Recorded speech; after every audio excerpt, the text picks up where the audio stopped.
Hogwarts Legacy looks even bigger than many people expected, and we may already have glimpses and clues about a Hogwarts Legacy Quidditch thing getting added later. I'm going to break down all of the new information. There's so much. We have new details about what your decisions will mean with respect to quests. So many side quests that will apparently affect things with the main story. What will happen if you do the dark arts? We've got new info on that. And then Quidditch, the stadiums in the game. So we're going to take a look at all those things. I try to put all of the good information at the beginning of the video, so that way you don't have to go looking for it. This is a live stream, so if you're like, hey, why is the video so long? That is why. It's a live stream, and we do those Monday through Friday, so make sure you're subscribed to the channel. Make sure you have that bell button checked. And we looked at Raptor's video. I've got some articles. We got a lot to break down, so let's get into it. First and foremost, Raptor had really great footage. There's lots of great footage out there. We'll splice some of it throughout our coverage of Hogwarts Legacy. But the first thing I wanted to show you was the Quidditch Stadium. That was kind of one of the first things. So if you're watching over on the TikTok, you can't see this, but I am showing this on YouTube. And I don't think they built this for no reason. I mean, obviously they're trying to be faithful and they're trying to be accurate, I'm sure, to the timeline of why this should be here.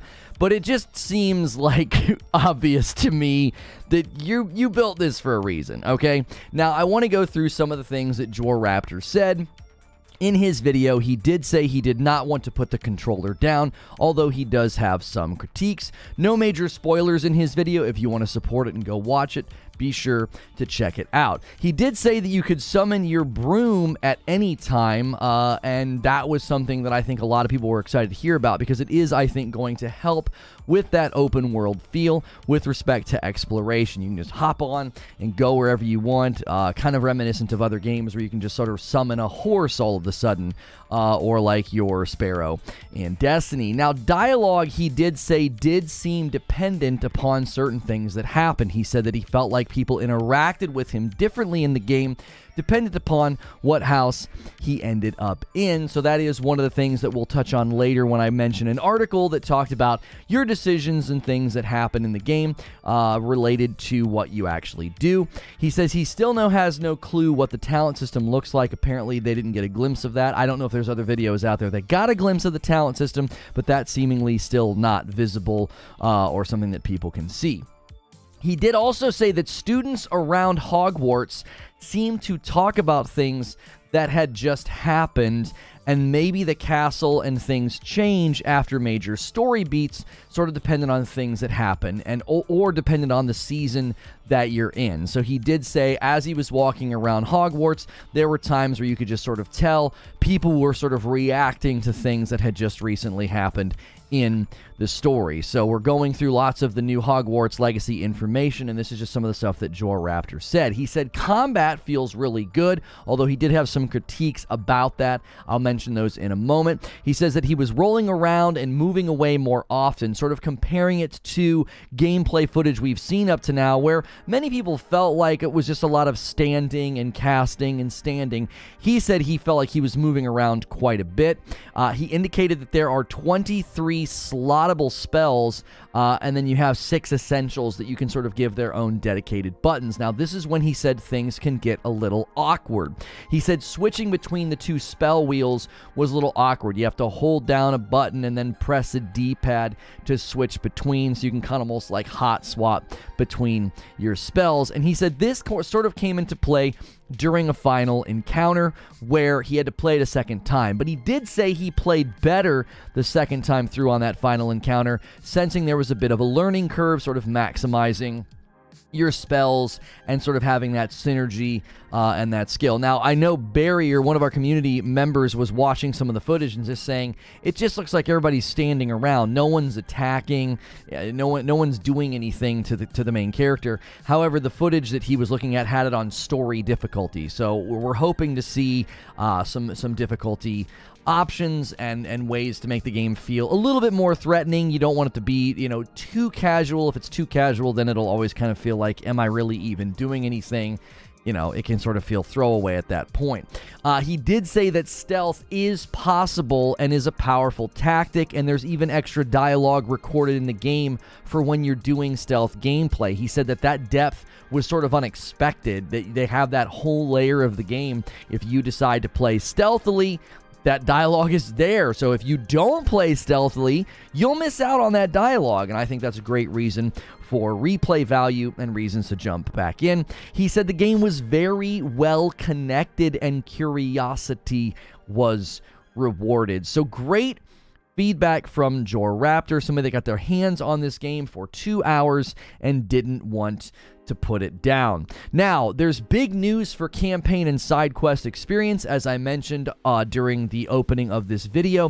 GamesRadar.com reporting that Hogwarts Legacy has over 100 side quests that manipulate the main campaign, and they sort of had to explain what they meant by manipulating the main campaign. They spoke with the narrative director and advanced game writer Moira Squire, and they said and seemed to indicate that the plot itself will be similarly staggering, very, very big, very, very large. The main storyline is complicated and engaging and involves a variety of different characters and viewpoints, according to Moira here, and quote saying, but by giving the player choice moments throughout the game, we allow them to tell their own version of the epic story. Now, we have other interviews that have indicated the story will essentially result in the same things. It's not like you're going to have alternate endings, which I think is okay. I'm going to talk about that in a moment, why that's totally fine. But they are saying that your version of the story as you experience it will be very different dependent upon the choices that you make.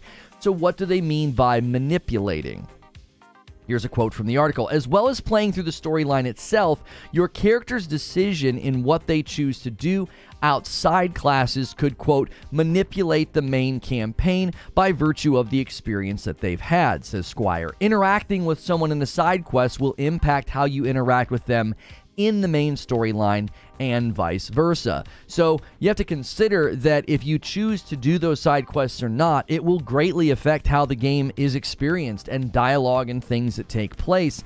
And according to reports that we already talked about, the main campaign is 35 hours, and if you do everything, it ends up being about 70 hours. So that's a lot of optional side quest content that will change how things go and change the things that happen, change how characters interact with you. You apparently can also do it in any order. Quote, the order in which the player chooses to complete these quests will impact their story in game. Everything is interconnected, so while it was challenging, it was a lot of fun to do, and it's rewarding to see how well it turned out. So your experience with these quests and side quests will definitely change not only the outcome of how people interact with you and talk with you, but it'll change your entire experience because you can play them in any order that you want. More from GamesRadar.com on being a dark witch or a dark wizard. They wanted to let you do this. Keep in mind, they have said there is no morality system, but it's kind of a morality system. Let's just read the quotes here. Narrative director Moira Squire said this as well. She said, giving the player the option to use unforgivable curses was a decision not made lightly. We knew that many players have always wanted to play as dark witches and wizards, and this option allows them to do so. So they are indicating that if you make these choices, you will be a dark witch or a dark wizard. It's not totally neutral, okay? Lead designer Kelly Rowland expanded upon how casting these spells might affect our characters' standing in the eyes of their classmates. Quote, characters will react visually and audibly to seeing the player cast an unforgivable, but we don't have a morality system that punishes them for doing so. So you're not gonna be like reaping bad consequences if you decide to do the dark arts, if you decide to be a dark wizard or a dark witch. But before you make plans to murder your friends, according to the article, Squire warns that there are limitations in place. Quote, the spells are not learned in school and the player very specifically chooses whether or not to learn them. We think we have struck a good balance between allowing those players that want to do a little bit of the darker stuff in their magic to do so and adhering to the lore of the wizarding world, which does not make the use of spells lightly.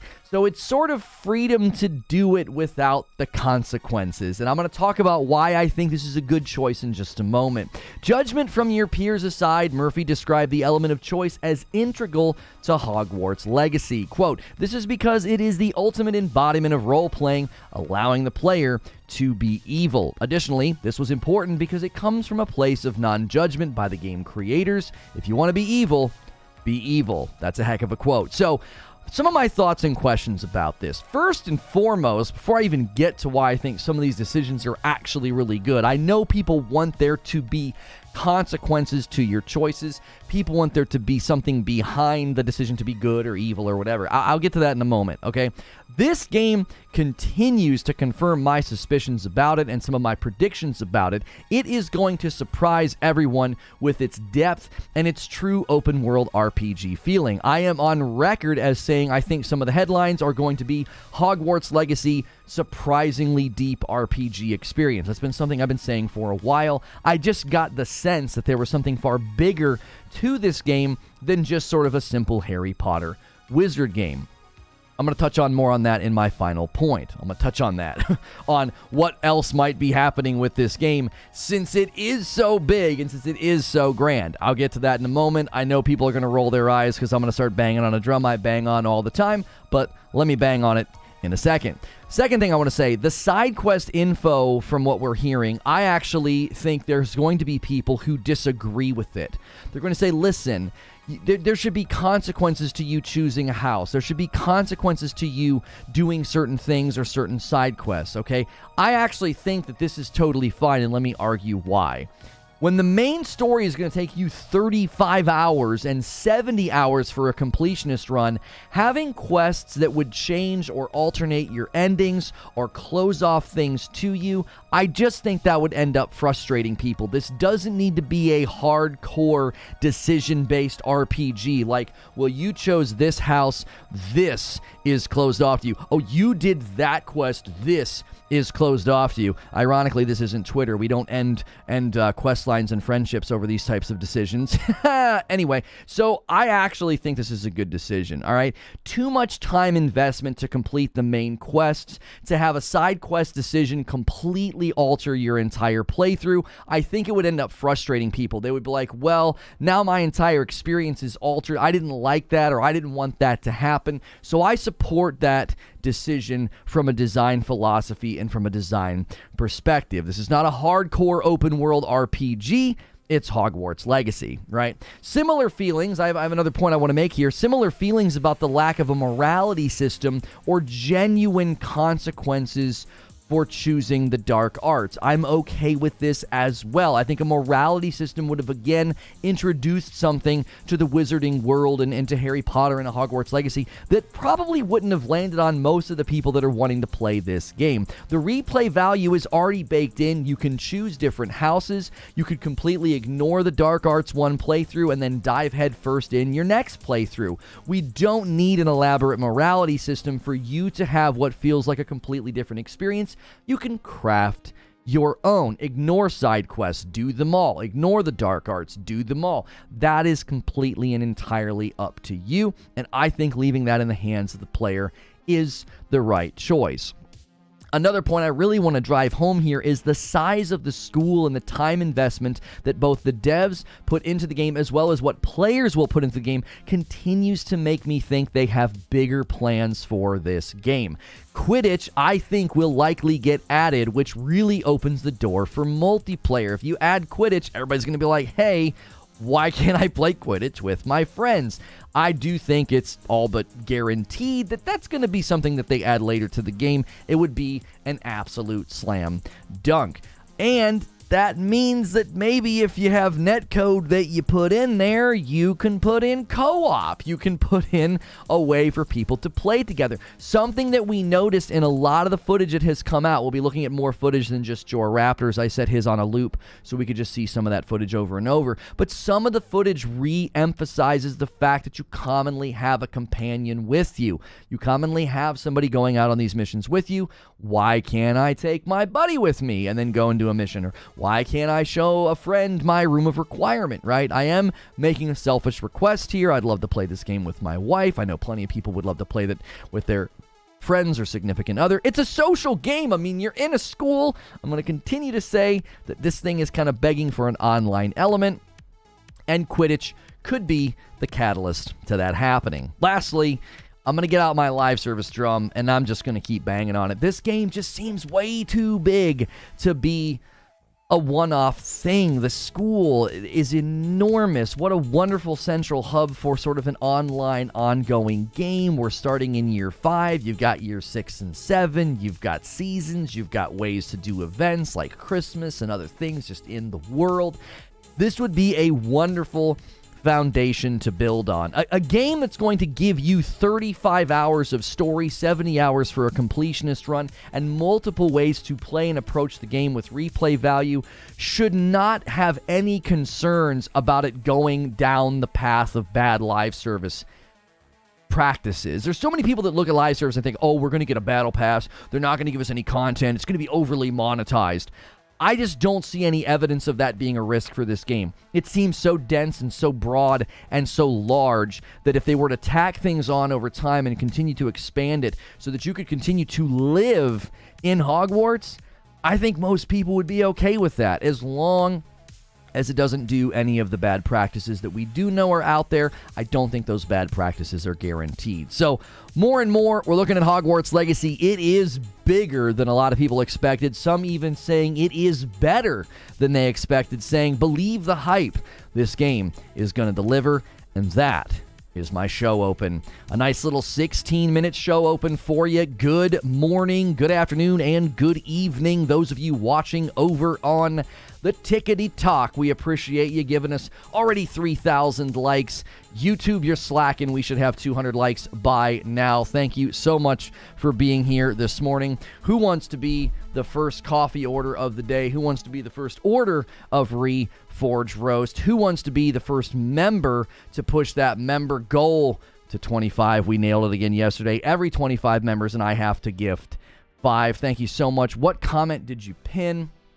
Thank you so much. I don't see this coming either, but looks doable. How many things are... oh, I'm streaming here, and I am also streaming on YouTube. So thank you, everybody who is sharing the live and clicking the like. Thank you, everybody who is over on YouTube contributing to the conversation already. I've got multiple things for you today. I have a review of the showcase yesterday from Xbox. That'll be an upload, and I have a second live show about the day before. But right now, we're talking Hogwarts Legacy. What do you guys think? All right, the first thing I really want to chop up with you is this dadgum Quidditch Stadium. Do you think this thing is in here just to be accurate, just to, window dressing and set the mood? Or are we going to play in here? Come on. We're going to play Quidditch at some point in this game. We've got to, right? We've got to. The coffee is stupid good. Drinking it now. Thank you, Zubair. No Hi-Fi Rush. I'm not known for gameplay. I mean, that game looks awesome. Everybody's singing its praises. Go check it out. It's free to download on Game Pass. Awesome. That's not my kind of coverage. I'm going to talk about it in my upload about the showcase. Had your coffee this morning? I've had my coffee this morning. I'm going to be dead honest with you guys. I absolutely love writing and doing my show opens now. It just feels so good. It's my show, man. It's my show. It's not a news read. It's not a news read. It's it's me. I'm getting to kind of do my own opening show monologue, and I really, really enjoy it. I hope you guys are enjoying the new format, leaning more into opinion style content and having that nice long opening monologue from me. Let's see here. What are you guys saying about Quidditch? DLC, I'm on board. I don't think Quidditch pitch is functional. I don't think it's functional right now, David, but they built the space, right? It could become functional later. What's good, Feed? I see you in the chat. We have played plenty of games where you can go into areas that aren't functional. You can, glitch through walls and stuff, and then they become functional later, right? It wouldn't be the first time that something like this has happened. Again, it could be purely for accuracy, but what's good, Mo? It could be purely for accuracy, but I just don't know. Yeah, Elden Ring's a good example. You had all those stupid Colosseums, and everyone's like, oh, this is probably going to be PvP, PvP, PvP, PvP. Oh, we can't go in, and now you can go in. Now it's a whole thing. I think Elden Ring's a wonderful example of that. Yo, what's good, Ariel? If you check the video for official UK PlayStation Access channel, they said there is no Quidditch. Okay, there is no Quidditch, but I'm saying they'll add it later.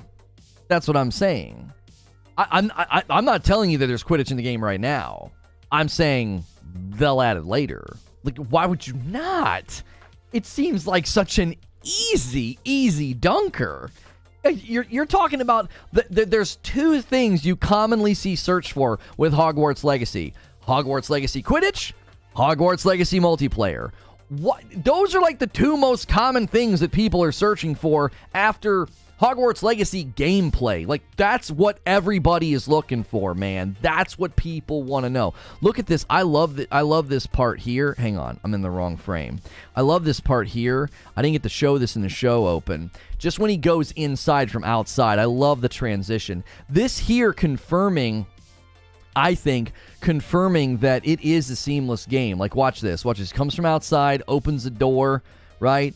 And is in. Like, this, I think they've done really, really cool things with this game with respect to, like, the immersion of exploring the world. Let's see here. Yo, Lono, too many shows just regurgitating news. Being able to express yourself is worth so much more. I appreciate you saying that, Fifth Horseman. Isn't there even an NPC on the pitch? Yeah, there was, like, a thing down there. There was people hanging out. There was a little stand. Quidditch DLC, June of 2023, $20 free on PS5. Right, Hilly? Right? Thank you so much for all the clicks over here on the Tickety Talk. 9 times out of 10, they made the Quidditch pitch so they won't have to worry about it in case of DLC. Right, they have the option. Like, it's there if they want to use it. My man David with a $5 tip through Super Chat. First Super Chat tip of the day says, you'd enter the pitch and then enter an instance game. See? Not exactly. Now you're thinking. You'd go over there and press a button and it would like match make. It wouldn't be like actively live in the game all of the time. Although that'd be freaking awesome. Like in your instance in Hogwarts, there's just a game going on and you can just go watch. Just two random people, going head to head. That'd be amazing. That would give it such a living feeling. Why wouldn't anybody want that? That'd be awesome. There's people everywhere. There's people walking around all the time. That was something that Creature remarked about. He's like, man, look at this footage. He's like, there's so many students walking around all the time. Like, this thing's begging to be a live service game.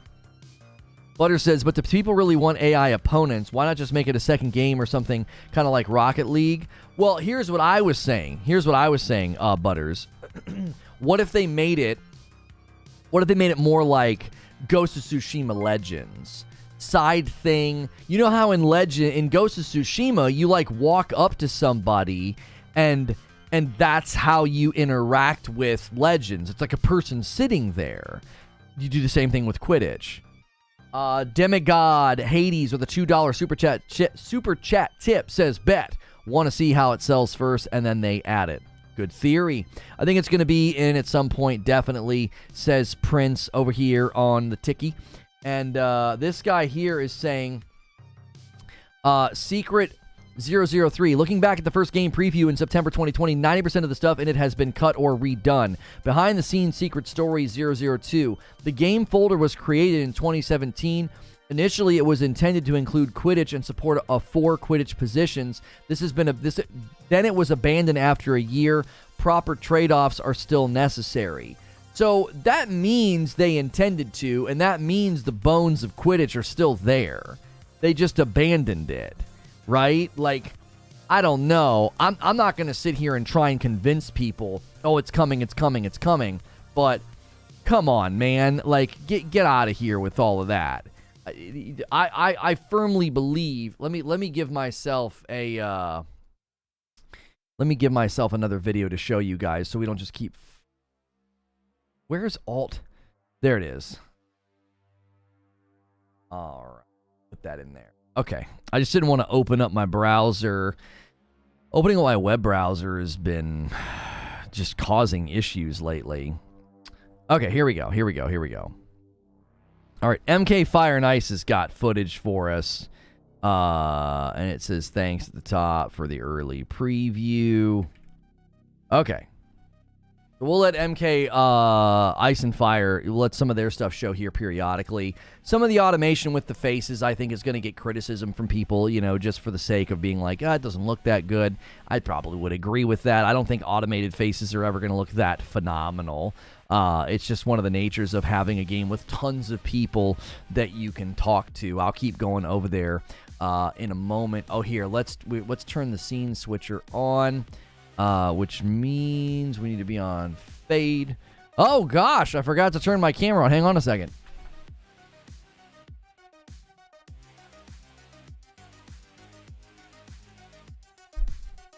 There we go.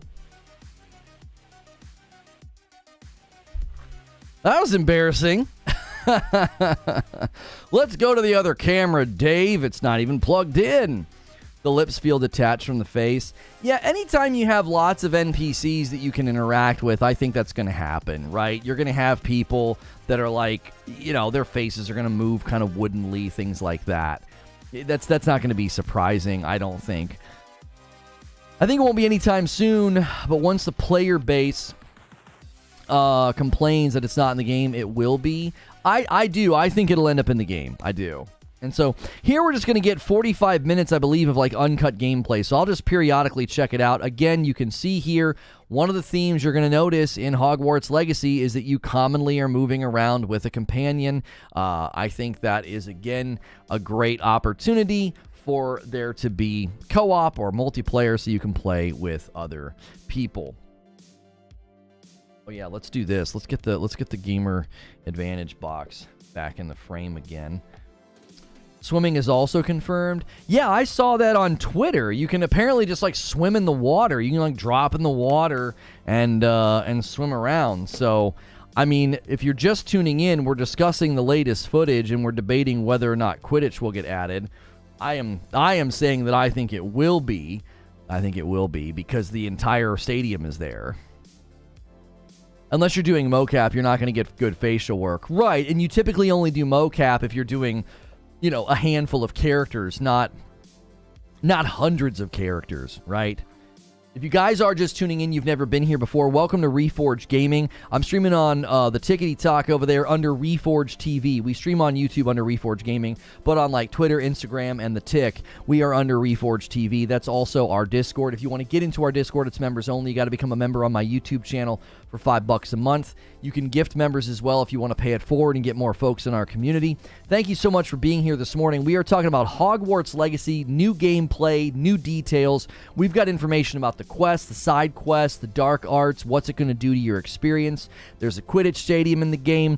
There's so much footage out there for you to consume. I'm not going to let like entire videos of other people's content play. I'll bounce back and forth so that you can kind of see some of the footage without basically, you know, I don't like doing that. I was going to react to some of the footage that was out there, but I like letting people have their day. If they got early access, if they've got flown out, I like to let them kind of, you know, that's their video. For, to me, 72 hours, I try to be hands-off. Unless it's an organization like the big gaming outlets, I'm less concerned with. But like fellow YouTubers, I don't do that unless unless the video's been live for a couple of days.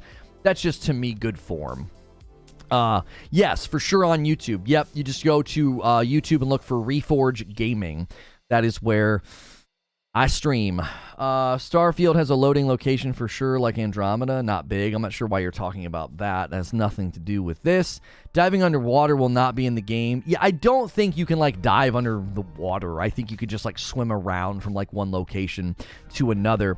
Goddess says, I strongly recommend checking out his YouTube channel. Yeah, there's plenty of things on my YouTube channel you are not going to be able to see over on the Tickety Talk. I do uploads every day. I did an upload yesterday arguing about Starfield and 30 FPS. I'll have an upload today about the Xbox Developer Direct. What did I think about it? The good, the bad, and, you know, the future of Xbox. I'll also be doing a second stream today about the day before. You'll be able to catch that on the Tickety Talk. But any gameplay, anything where I'm streaming with another person, you just can't see it over here because I don't have a stream key over here yet. I would love to get one. I don't know how to get one.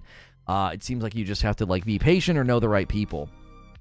Love the shirt. Yeah, if you ever like my shirt, feel free to ask where it's from. We will be working with Into the AM again. You can always use my code over there at Into the AM. It's just code Lono. They're going to be sending me some new stuff. But this is from 80s Tees. The Empire Strikes Back, obviously, you know, one of the best Star Wars movies ever created. You can use my code over there at the Star Wars collection at 80s Tees and get 30% off. Again, it's always code Lono. So thank you, everybody who supports the channel, who supports, you know, the glasses. We work with Gamer Advantage, and we appreciate all the people who support what we do here, as well as members and everything else. What are you looking forward to in Hogwarts that might not meet your expectations?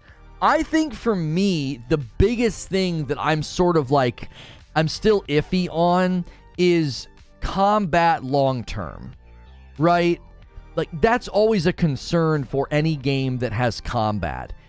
Is combat long-term going to feel good, right? I do have some lingering concerns with performance, but overall, I think from the footage we're seeing, I think it's fine. I think it's been well optimized. I still have some lingering concerns, just because right now I feel like I've been burned too many times lately by games that just run like garbage. Like, they look beautiful, and then you go to play them, and they're optimized like just terribly. So between that, yeah, combat long-term, this is actually a great section to watch for combat long-term. So, you know, he's whooping on guys, their health's appearing at the top. You know, is this content loop? Oh, and he got shot there. Okay, so the, you know, Barrier's criticism was it seems like a lot of the guys just stand around, but Jor Raptor said in his footage that there was a section where he got overwhelmed. And see, you can see there your companion shooting from way back. Now, Jor Raptor also talked about just like dynamic things in the world. He blew this bridge up, and then he used a spell to put it back together, and it didn't tell him that he could do that. He just kind of did it. Now, I think they intentionally put that barrel there so that it happens sort of emergently or dynamically, and then you put it back together with the spell. So he's going to put it back together right here. See? There you go. Hey, Behemoth is going to kick things off. That is so generous. Thank you so much, Behemoth. 10 gifted members to kick the day off. Bolton Gaming, Alex, Benjamin, Benwan, Eric Gonzalez, Seraphin, Hemulin, Sefson, Chief Keys, BM, SS85, and Big Wheeze. You guys all got a gifted membership. That means you can get into my Discord. My brother is in town. He's officially stateside. He and I will be streaming tomorrow night. It's going to be perfectly timed with GoldenEye hitting Game Pass. It's going to be a riot. You don't want to miss that. But when I stream with my brother, it's members only on a Friday night. You don't want to miss that. It's going to be hysterical. I believe he'll be joining me tomorrow as well, streaming with Mike, 30 and So Gaming, which is something that we do on Fridays now. 5 months from Warpath. What's good, Lono? Love the new format. Seems more genuine and more enjoyable. And if they don't add multiplayer Quidditch, they're not too bright. It seems like an easy dunker, is it not? Is it not? Thank you for renewing your membership. And thank you again, Behemoth, for 10 gifted members. If anybody just got a gifted membership and you want to pay it forward, feel free to gift more. You can also upgrade your membership to a Member Plus for $1, which will just get you more uploads. Everybody gets into all of the live streams, but you can upgrade for $1 and get the Member Plus. And then from that point on, it'll be your membership. You won't have to rely on gifteds, and paying it forward is a great way. And do not ever forget about our Discord. I hammer away at that. Like, you'll miss out on content if you don't hang out on our members-only Discord. Those members-only streams don't do the greatest job of, like, alerting you. Like, we have tons of members, and then we usually don't have a lot of them seeing the members-only streams and stuff. So that's a great reason to be in the Discord. If you become a member of the channel, you can join the Discord. Huge perk, says Goddess. Thank you, Goddess. Yo, what's good, Vapor? I see you over there. He says, Lono dope.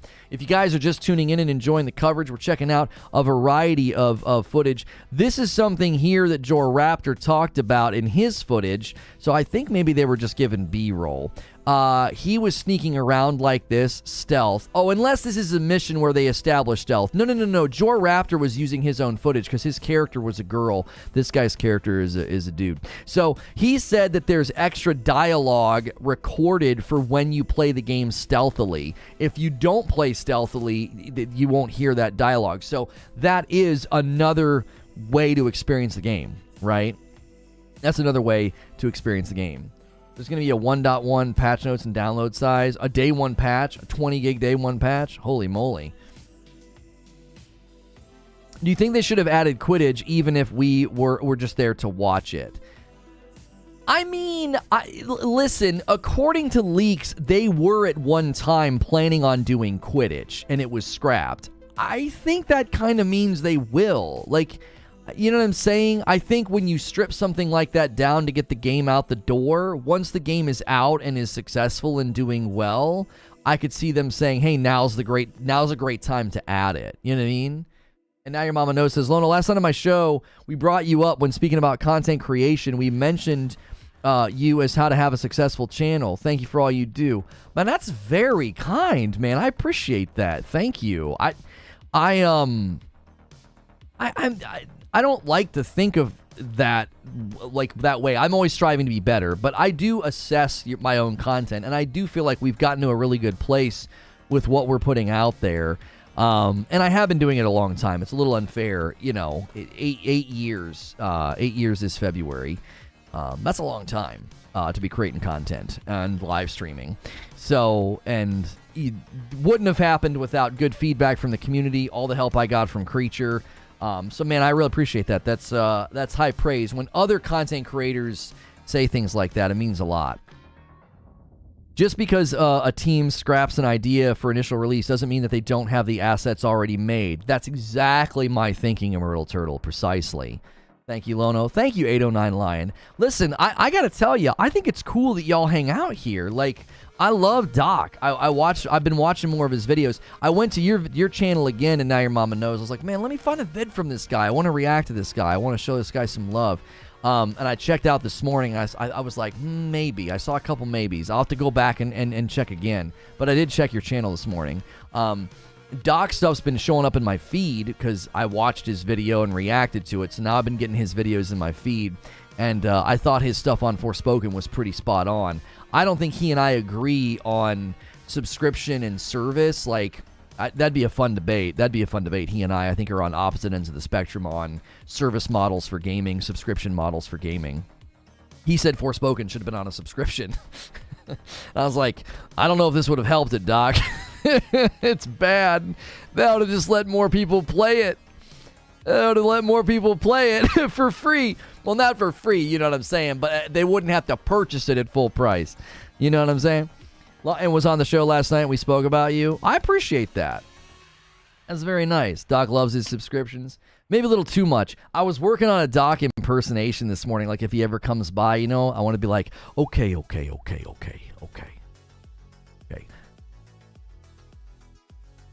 I'm going to speak slowly.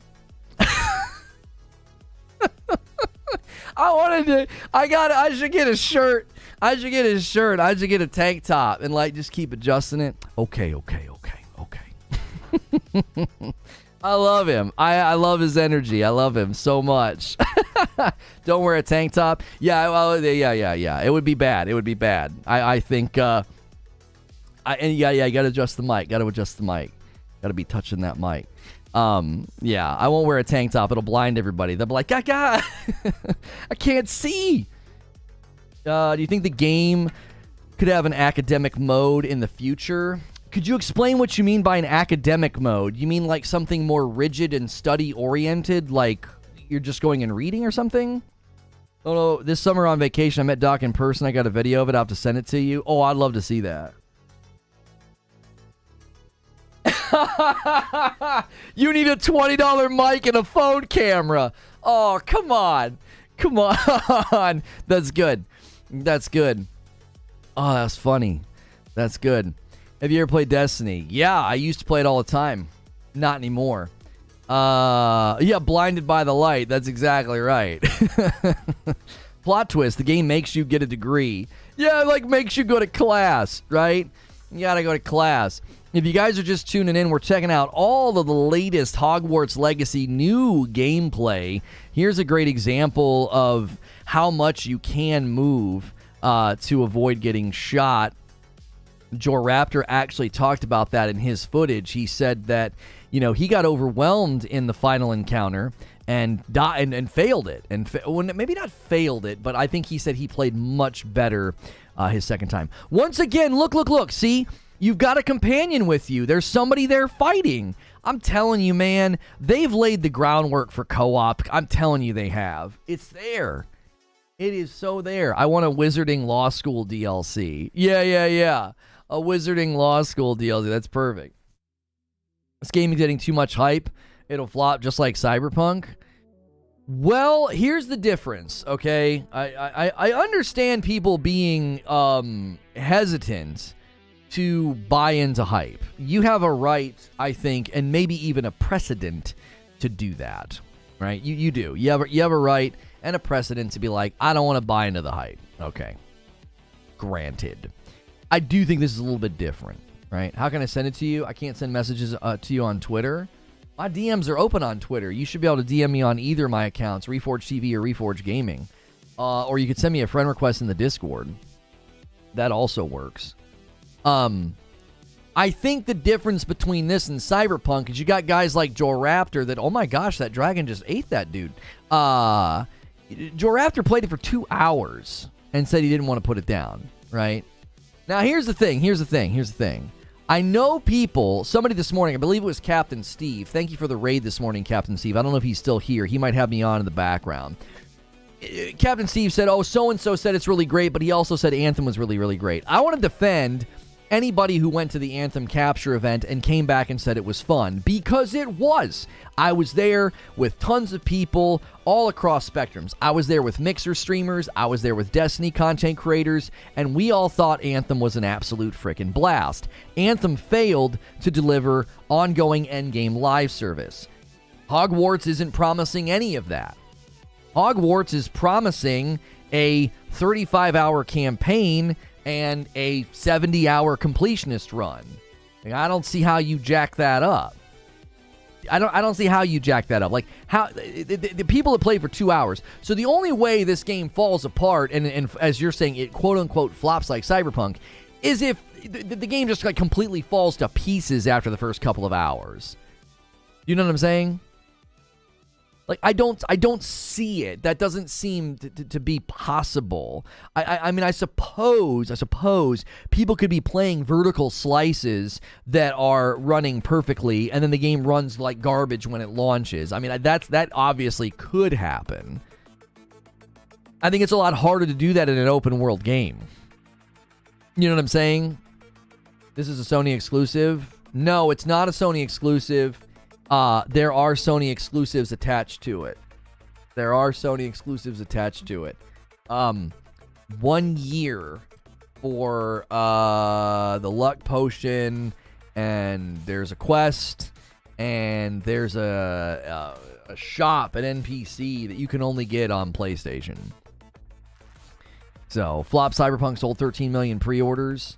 Yeah, but the pre-orders and the sales doesn't matter. Like, check their share value, check their stock value. They got demolished by that. They still haven't financially recovered from that.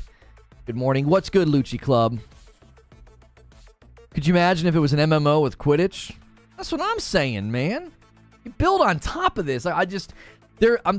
My instinct on this game, right? My gut is they've got bigger plans for this game. I'm serious. I think they have bigger plans from this game. It's too... Oh, what's the word? It's like it's so deep and so broad that I can't see it just being like, yep, that's it. That's all you ever get. It's a one-off game. Could you please give me a recap? If you guys are asking for a recap, I'll give you one. Great way to thank me for doing a recap is to smash a like button and maybe give some members. Show some appreciation for the recap and the repeat. Let me break it down for you. All right. I got Joe Raptor feedback. I got interviews with Games Radar. I'll give you a quick Cliff's Notes summary so you don't have to rewind to the beginning of the show, or you might be watching on the other platform. So Joe Raptor basically said he didn't want to put the controller down after 2 hours. He thoroughly enjoyed it. He was surprised by how interconnected the world was. The students seemed to react to things that had happened in the world and really enjoyed his time. His minor criticism that he did say was it was a little clunky switching between the different spell wheels, because you have two sort of spell wheels you can set up, and he said it got a little bit clunky. Overall, though, he said he thoroughly enjoyed his time, and he feels this thing is sort of living up to the excitement and the hype. Then we had interviews with Games Radar. One was about the fact that there's like 100 side quests, and they will impact your main story. These side quests can be played in any order, and they will manipulate the outcome of your game.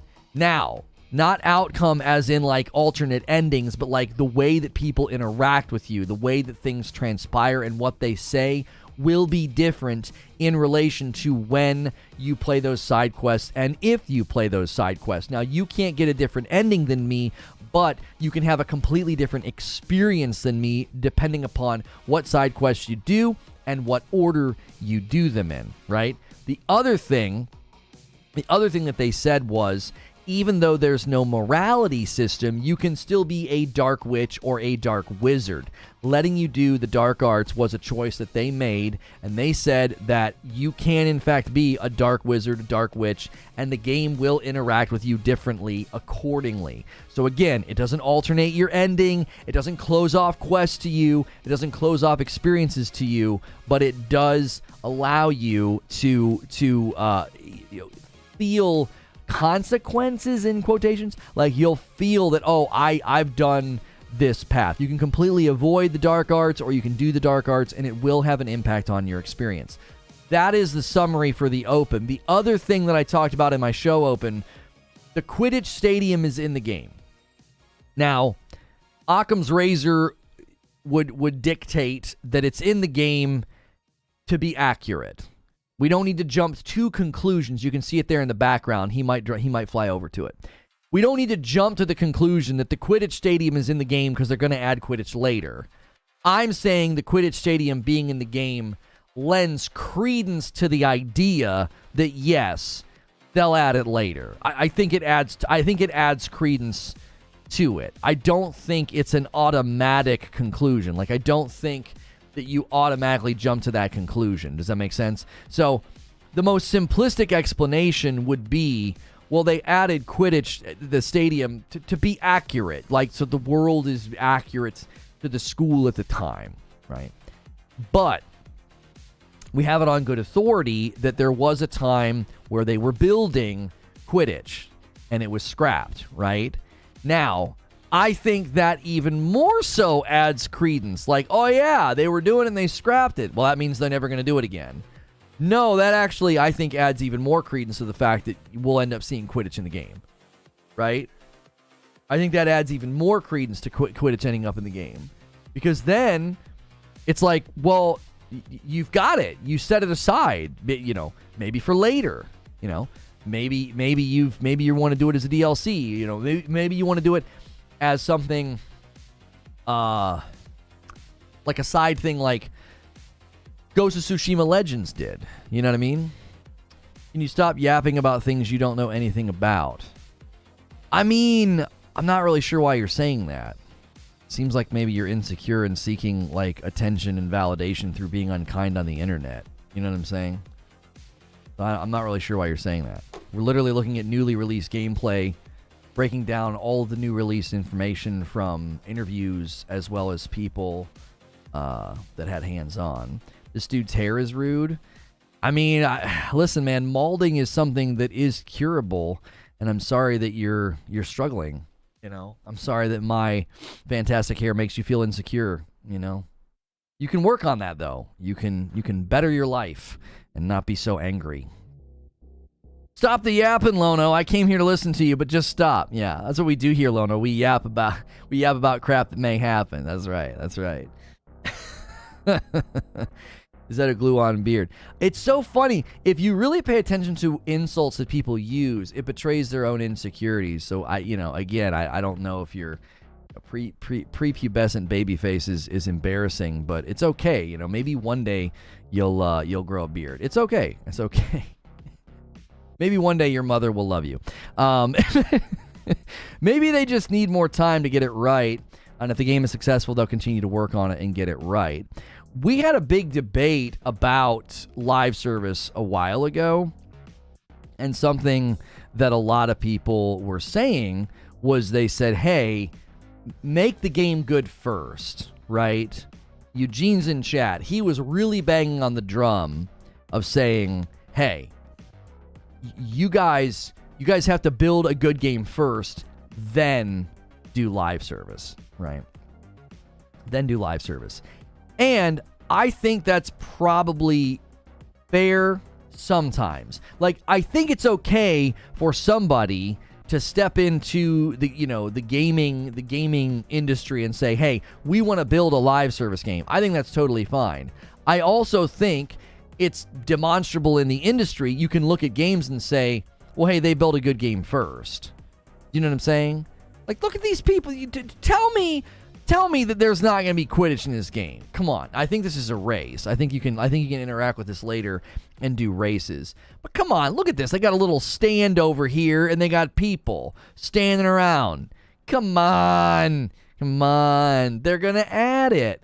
Lono, I spent all this time trying to find you in Discord, and I messaged you, and it said you can share messages with this account. Also, your Twitter doesn't show the message box for me. I have DMs turned on. You have to send me a friend request in Discord. Send me a friend request in Discord, and then you can DM me. Yeah, you can't just like straight up DM me in Discord. You should be able to on Twitter. I'm not sure why it's not letting you do it on Twitter. My DMs are open on both of my Twitter accounts. The combat looks dope, says Teddy. Lots of mob juggling, combos, perfect counters. Yeah. Look how many people are down here on the field. They're all standing around waiting for something. Something's going to happen with this place. That's what I would think. What do you mean by live service game? So a live service game is... Yeah, thanks for taking care of that person for me, Goddess. A live service game is a game that's ongoing. A game that continues to add content and support itself. Diablo 3 does that with seasons. No Man's Sky does it with expeditions. Destiny does it with annual expansions as well as seasons. There's all kinds of games out there that have that continued format. Here we go. Hang on one second. Itchy. Bam. There you go. Now you can DM me. You can't have a reasonable sized Discord and YouTube channel and just like let anybody jump in your Discord and DM you. You'll get all kind of nonsense. Maybe become a student of future academic mode with 7 years in Hogwarts, learning with tests and approbation and adding points to your house. Wouldn't that be amazing? Jose, I say this with love. Nobody would frickin' want to play that. I'm sorry. Listen. There are people that might enjoy that, right? All 7 of them would buy the DLC and play it, and you guys could start your own little club. But the rest of us, I don't think would have much of an interest in that. I'm just kidding. There are probably plenty of really, really deep lore Harry Potter fans out there that would absolutely love that. I happen to think it wouldn't be in great demand, though. I don't think you'd have tons of people saying, oh, I really want an academic mode. I really want the ability to study and to take tests and things like that. I think there would be a section of the community that would like something like that, that would be really, really fun, right? But I think the majority of the gamers out there that are either the target audience for this game or even on the fringes of the target audience that might buy it because it looks fun, I don't think they would jive with an academic mode. Risic, what are you doing? Risic dropping a 10 gifted bomb on chat, taking us to 20 members for the day. Jaeger, Malcolm, Christopher R, Ika Gang. Kaganeko, Ika Gang, is that how you say that one? Mr. Pagargar, Jeffrey Shea, The Punisher, Sean W, Zephyroth, and Mason Smith. You guys all got gifted memberships. Welcome on in. That gets us really, really close to our daily goal of 25. And if you just got a membership, be sure to get into our members-only Discord. So many members already, so many likes on the video. Let's head to 400 likes on YouTube. We could easily do it. There's almost 700 people here. And we've gotten over 5,000 likes over on the Tickety Talk. Thank you so much for smashing that button a bunch. Thoughts on Guardian Games? I don't play or cover that game, so I don't have any thoughts on it. This is a Harry Potter game. If you don't like Harry Potter, then don't buy the game, stupid. That's a weird attitude to take. Do you not want people to enjoy a game? I don't understand. there are people who aren't huge Harry Potter fans that might end up buying it. You know what I'm saying? Like, there are plenty of people who are like, hey, that game looks kind of fun. I could run around as a wizard and enjoy my time. You know what I'm saying? Like, I don't think you need to be dismissive and, like, gatekeepy. You know what I mean? Like, if you've not loved the book since the very first printed copy, like, okay, calm down. Being a fan of something doesn't increase your value as a person. I've never liked Harry Potter, and I bought this because it looks dope, says Teddy. Yo, what's good, Drex, and how are you?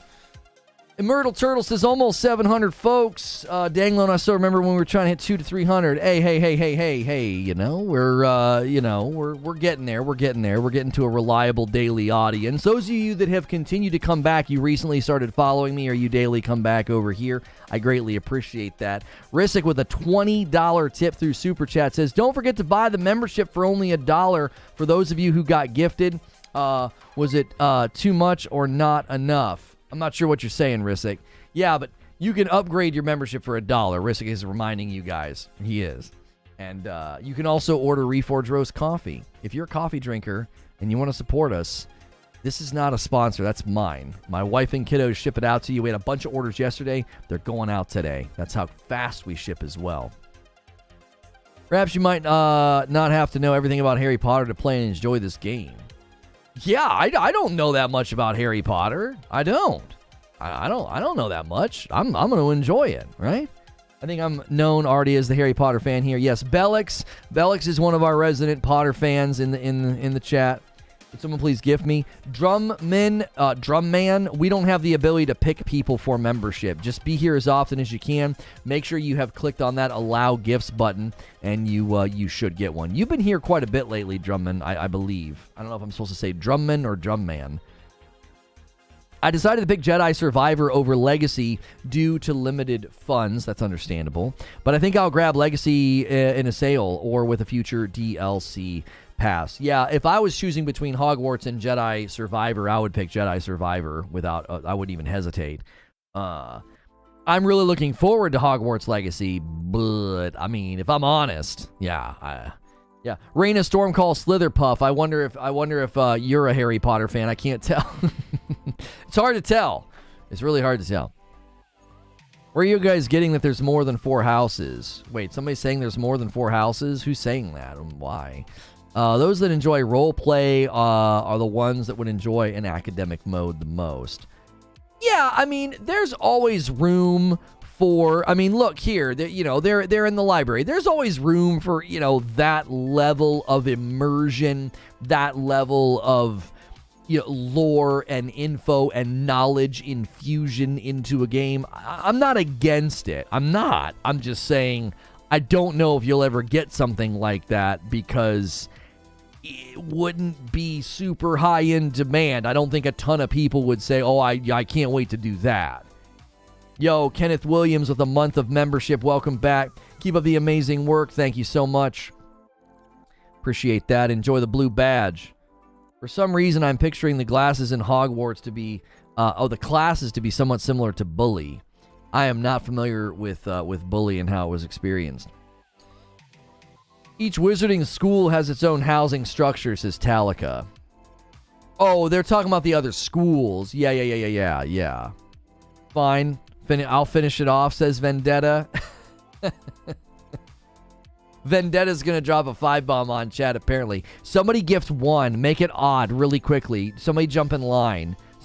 Just gift 1. Just 1 member and throw off what Vendetta's trying to do. Don't let him do it. Don't let him cap us off at 25 that cleanly. Interrupt. I was going to have somebody interrupt him. It'd have been perfect. And now your mama knows with the $5 super chat chip. I can't talk. Sorry for breaking up the show with me going back and forth about my video. You're a good spot for it. And now your mama knows. There you go, dude. Thank you for the 5 spot. I got the vid. I'll check it out. Not right now, obviously.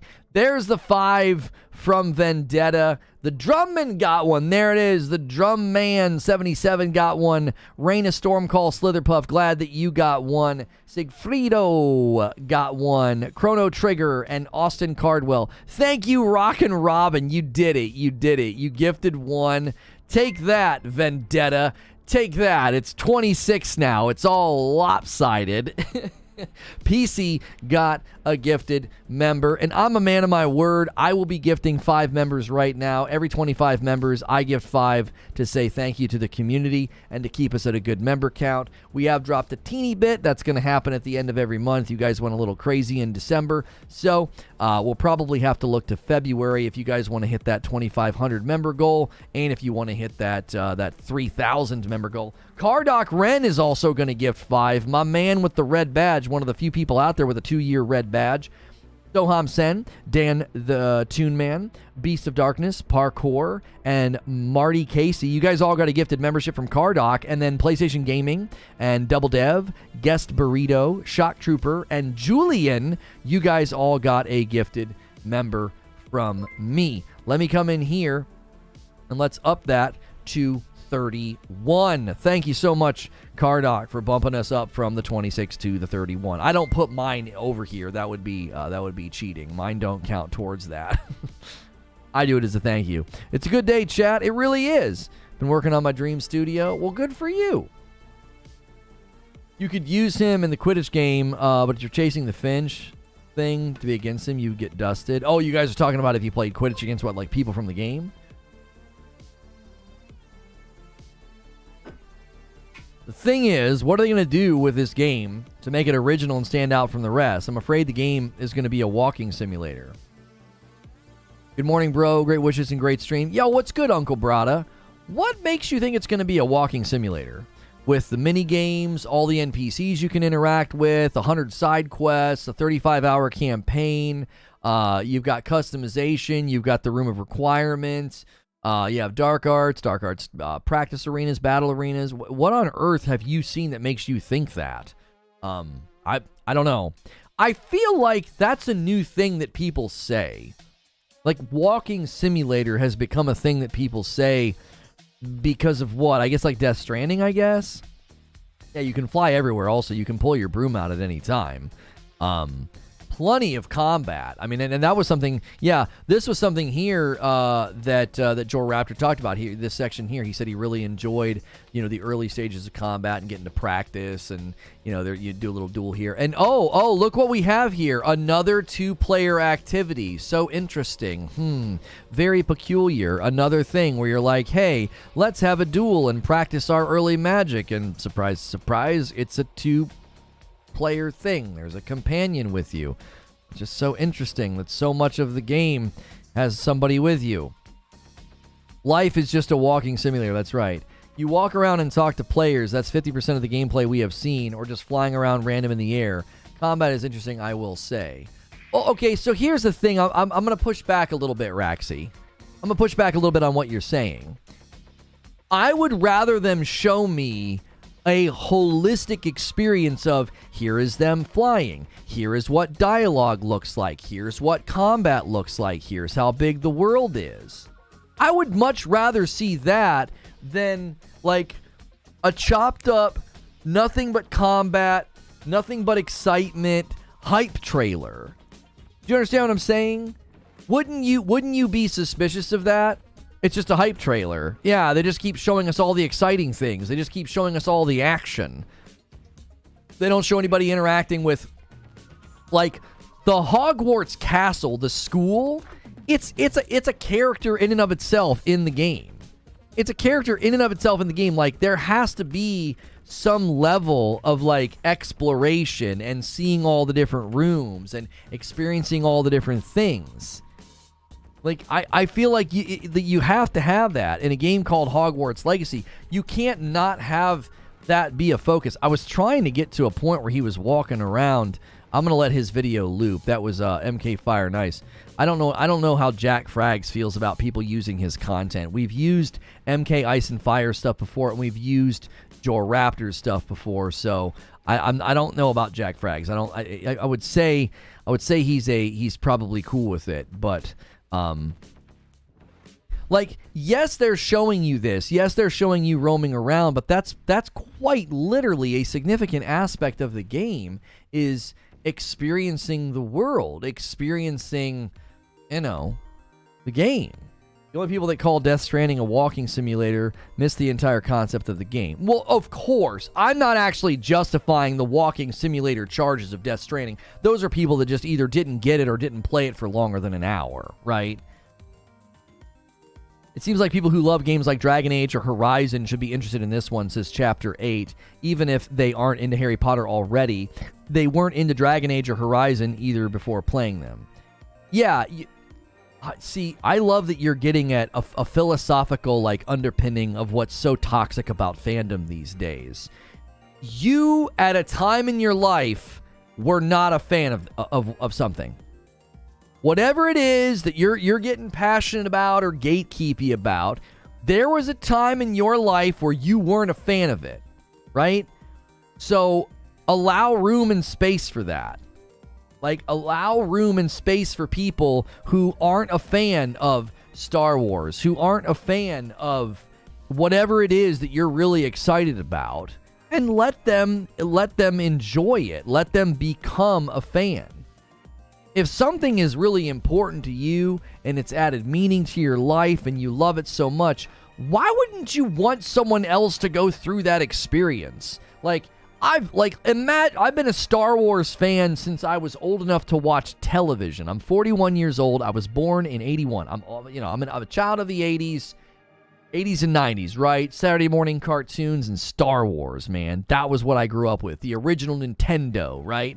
Like, I got to grow up as video games came to life, you know? We get 30 more likes over here on YouTube, man. Smash the thumbs up button.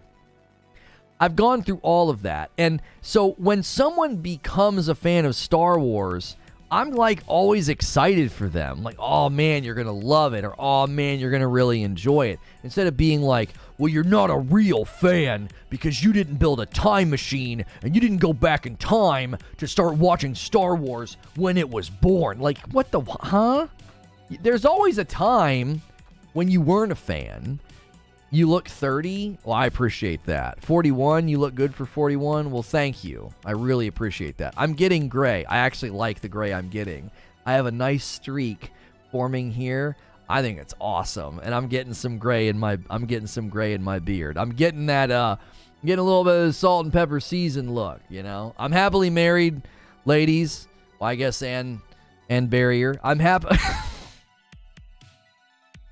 happily married. So don't get too excited. Don't get too excited about the salt and pepper and how good looking I am, okay? Cool kids have gray in the beard. That's right, Zuby. That's right. That's right.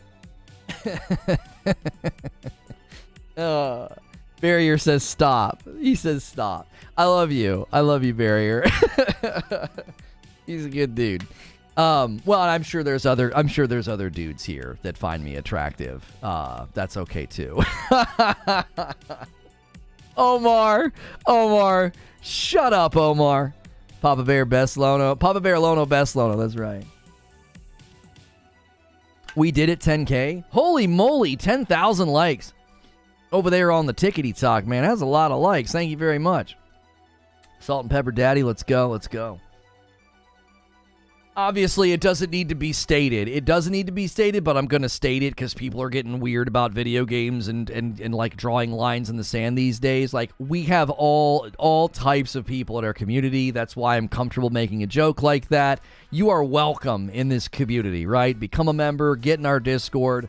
I don't care about any of that stuff. Like, you are welcome to be here, and we'd love to have you. We have a very, very unintentionally diverse group. We do. We don't seek it out. I don't wear it like a badge. Like, we have so-and-so. Like, you're not going to become a token on my Boy Scout virtue, badges that people wear. I'd love for you to hang out here and become a member of our community, but I'll never wear you like a badge. You know what I mean? I don't do that. So, it should need to be stated, but I'm going to state it. I almost never talk about stuff like that. And I think maybe that's one of the reasons why we ended up with such a diverse group of awesome people. Because we just kind of don't focus on it. It just happened. It emerged. Emergent property, right, Zubair? It's an emergent property that our group is diverse. It's an emergent property of all of the non-focusing on it that we do. Unless you're Dutch or a goose, then Lono hates you. That's right. That's right.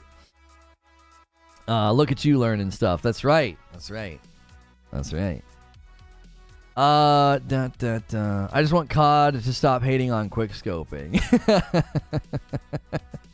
What?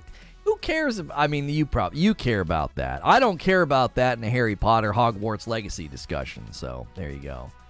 Yeah, or Mo sometimes. Yeah, we love you, Mo.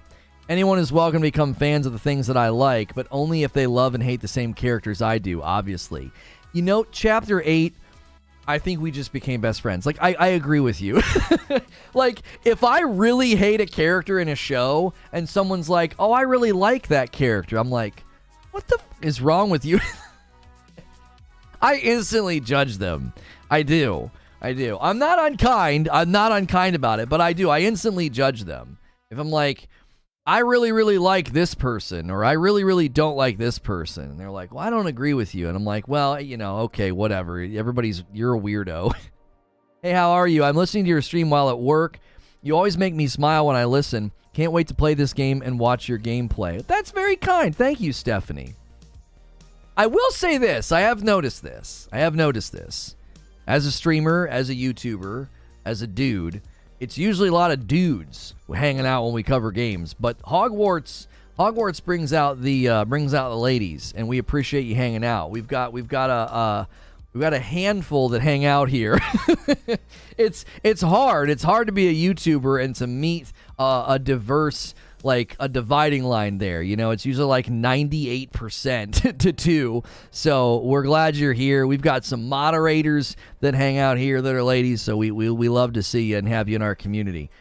Let's see here. Y'all trying to make his head bigger. No. Shh, Eugene. Shh. Let them give me praise. Let them fawn over me, please. Yeah, Talika says repping the ladies. Yes. And she's one of our community representatives in our Discord. Glad to have you, Talika. Homie, I gotta say, love seeing all the consistent numbers and the 24K subs. Hard work pays off. Thank you, Naberto. You've been around for a long time. You believed in what I do for a long time. I appreciate you. Ladies in here, crap. No one told me I better fix my beard and hair. Like you would anyway, Teddy. My wife wants me to build her a PC to play Hogwarts Legacy. Well, the PC requirements are out there, Dookie Tang. They're not low, but they're not exceptionally high either. So, that's right. Madam, make sure he doesn't get it too big of a head. That's right. My wife keeps me pretty humble. Yeah, I'm here too. Hey, what's good, Bellix? What is good? Look at you. Look at you hanging out over here. Okay. Every once in a while, when I see somebody with an avatar like that, I don't think that's actually them. I think they just stole the picture. You know what I'm saying? Does anybody else do that? Is anybody else sort of skeptical? Like, whenever you see an avatar and you're like, well, that's an attractive person. That's probably not them.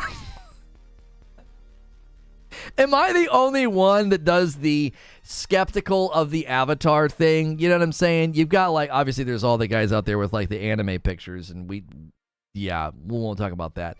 And then you got, you know, people that, you know, put their actual face, like Zubair. And clearly when you look at Zubair's image, you're like, well, that's him, because, you know, why else would you use that picture? And then when you see, like, a pretty picture, you're like, that's probably not them. They probably just grabbed that from the internet. You know what I mean?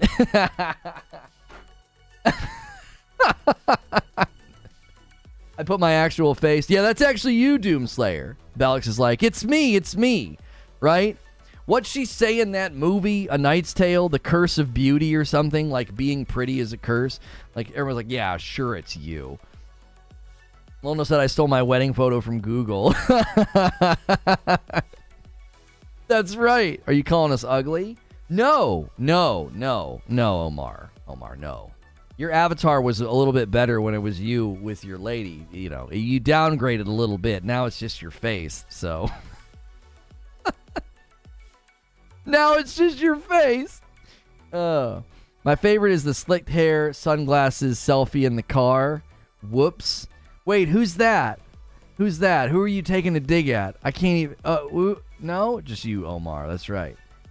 I don't have time to fake pictures. It's really me, says Sorcerer. A lot of you guys are saying, you know, it's really me. That's really me. I wasn't talking about y'all, okay? I wasn't talking about y'all.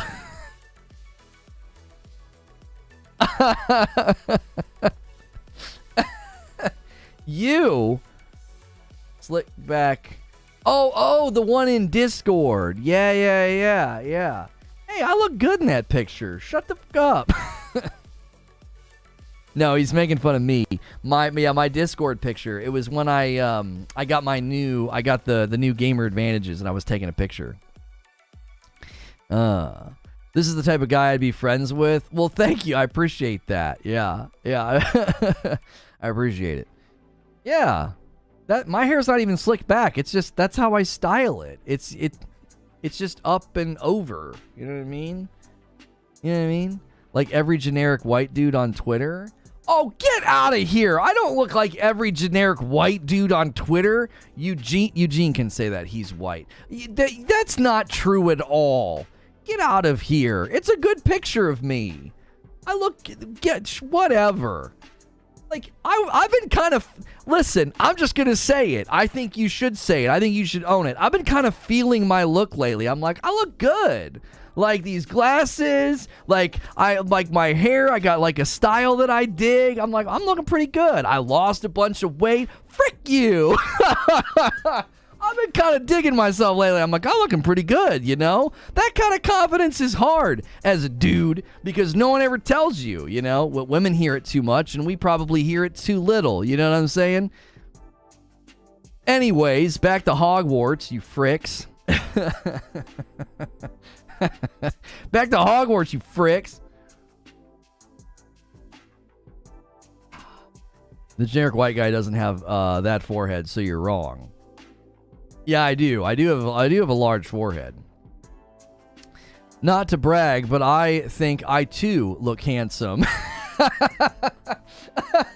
I too am a handsome fellow. That's good. That's good. That's good. I'm pretty sure you took us down the tangent of insulting chat members. It's true. It's true. I was asking for it. I was. I basically said that Bellix is pretty, and I don't think it's really her. And then I said, the dudes that hang out here are kind of ugly. I definitely did that, so I had it coming. I'll admit it. I had it coming.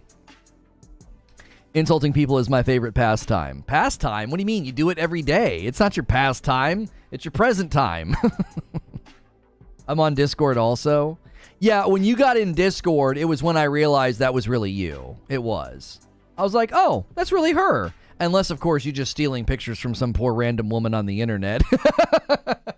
I run into somebody on Facebook one day. I'm like, oh, hey, it's Bellix. And they're like, I don't know what you're talking about. I've never watched your streams in my life. And I'm like, son of a... Never would have guessed 41. I would have said 32. Hey, we trippy main. Trayvon. I appreciate that. Trevin. Trayvon. I appreciate that. I've told the story very many times. It's one of my favorite stories to tell about myself. I was checking out at Total Wine and More, and she checked my ID. And she went, oh, 41. You just keep doing your regiment, honey. And then she handed me my driver's license, and I was like, thank you. She didn't believe it. She's like, there ain't no way this white man's 41.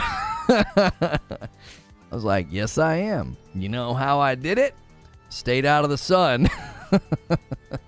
I'm light complected. My skin is fantastic. She told me to just keep doing my regimen. I felt very good about myself that day. Don't know by chance, what ethnicity was this lady? I couldn't tell by your impersonation. I hate you, Abe. I hate you. Abe, can I admit something? Can I admit that it made the compliment more valuable? It made the compliment more valuable. It made me feel better. I will readily admit that. I was like, okay, I'm feeling pretty good. Oh, gosh. You've bought your driver's license, that's how? Yeah, that's it. I had a similar experience once when I had long hair. I was wearing aviators, and I had on this brown leather jacket, and this jacket had magical powers. My friends always joked about it. Whenever I wore this jacket, I would get hit on. So it was like, you got to keep that jacket. You got to protect that jacket with your life. It was like a joke in my circle of friends. Someone stole the jacket. I'm not kidding you. I am not kidding you. Like an episode of Seinfeld. Someone stole my jacket that like gave me game. We to this day, every once in a while, my friend will be like, "Did you ever find that jacket?" I'm like, "No, bro. Somebody legit stole it." Anyways, I've got this jacket on. It's a brown leather jacket. I've got long, like rock star hair, aviators, and I pull up to the McDonald's drive-thru, and this older woman is like, she looks at me and she goes, "All right, okay." She's like, "Yeah," and she handed me my food. She's like digging what I looked like. I was like, "Rock on," and I just drove away. That was it. That was our exchange. That was it. That was the second time an older black woman complimented how I looked. And they're fond memories that I have. That I will never forget those memories. I'll be on my deathbed and I'll remember those days. No, I did not say rock on. I didn't ruin the moment. Rock on. No, I didn't do that. I thought it. No, I didn't. Maybe I did. I don't remember. It was a long time ago. I just remember what she said. I was like, "Well, okay." All right. I was like, "Thank you." I remember once I used to listen to Collective Soul when I would go to the glue factory, and I was like jamming out with the windows down. And the guy came over and he was like, "You're rocking out over here, huh?" I was like, "I got to do something before I go into this place, this freaking place. I had to do something." I don't believe you. I promise you, I did not say rock on. That was never a thing I said. That was like, I didn't go through like a phase where I said rock on unironically. That was not a thing, I promise you. Oh my gosh. I wish my brother was here. He would tell you, like, no, he didn't say that. Yeah, I worked in a glue factory masterclass. Yeah, it was terrible. It was absolutely awful. It was truly horrible.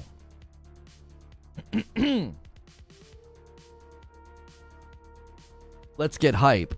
I did say let's get hype once as a streamer. Man.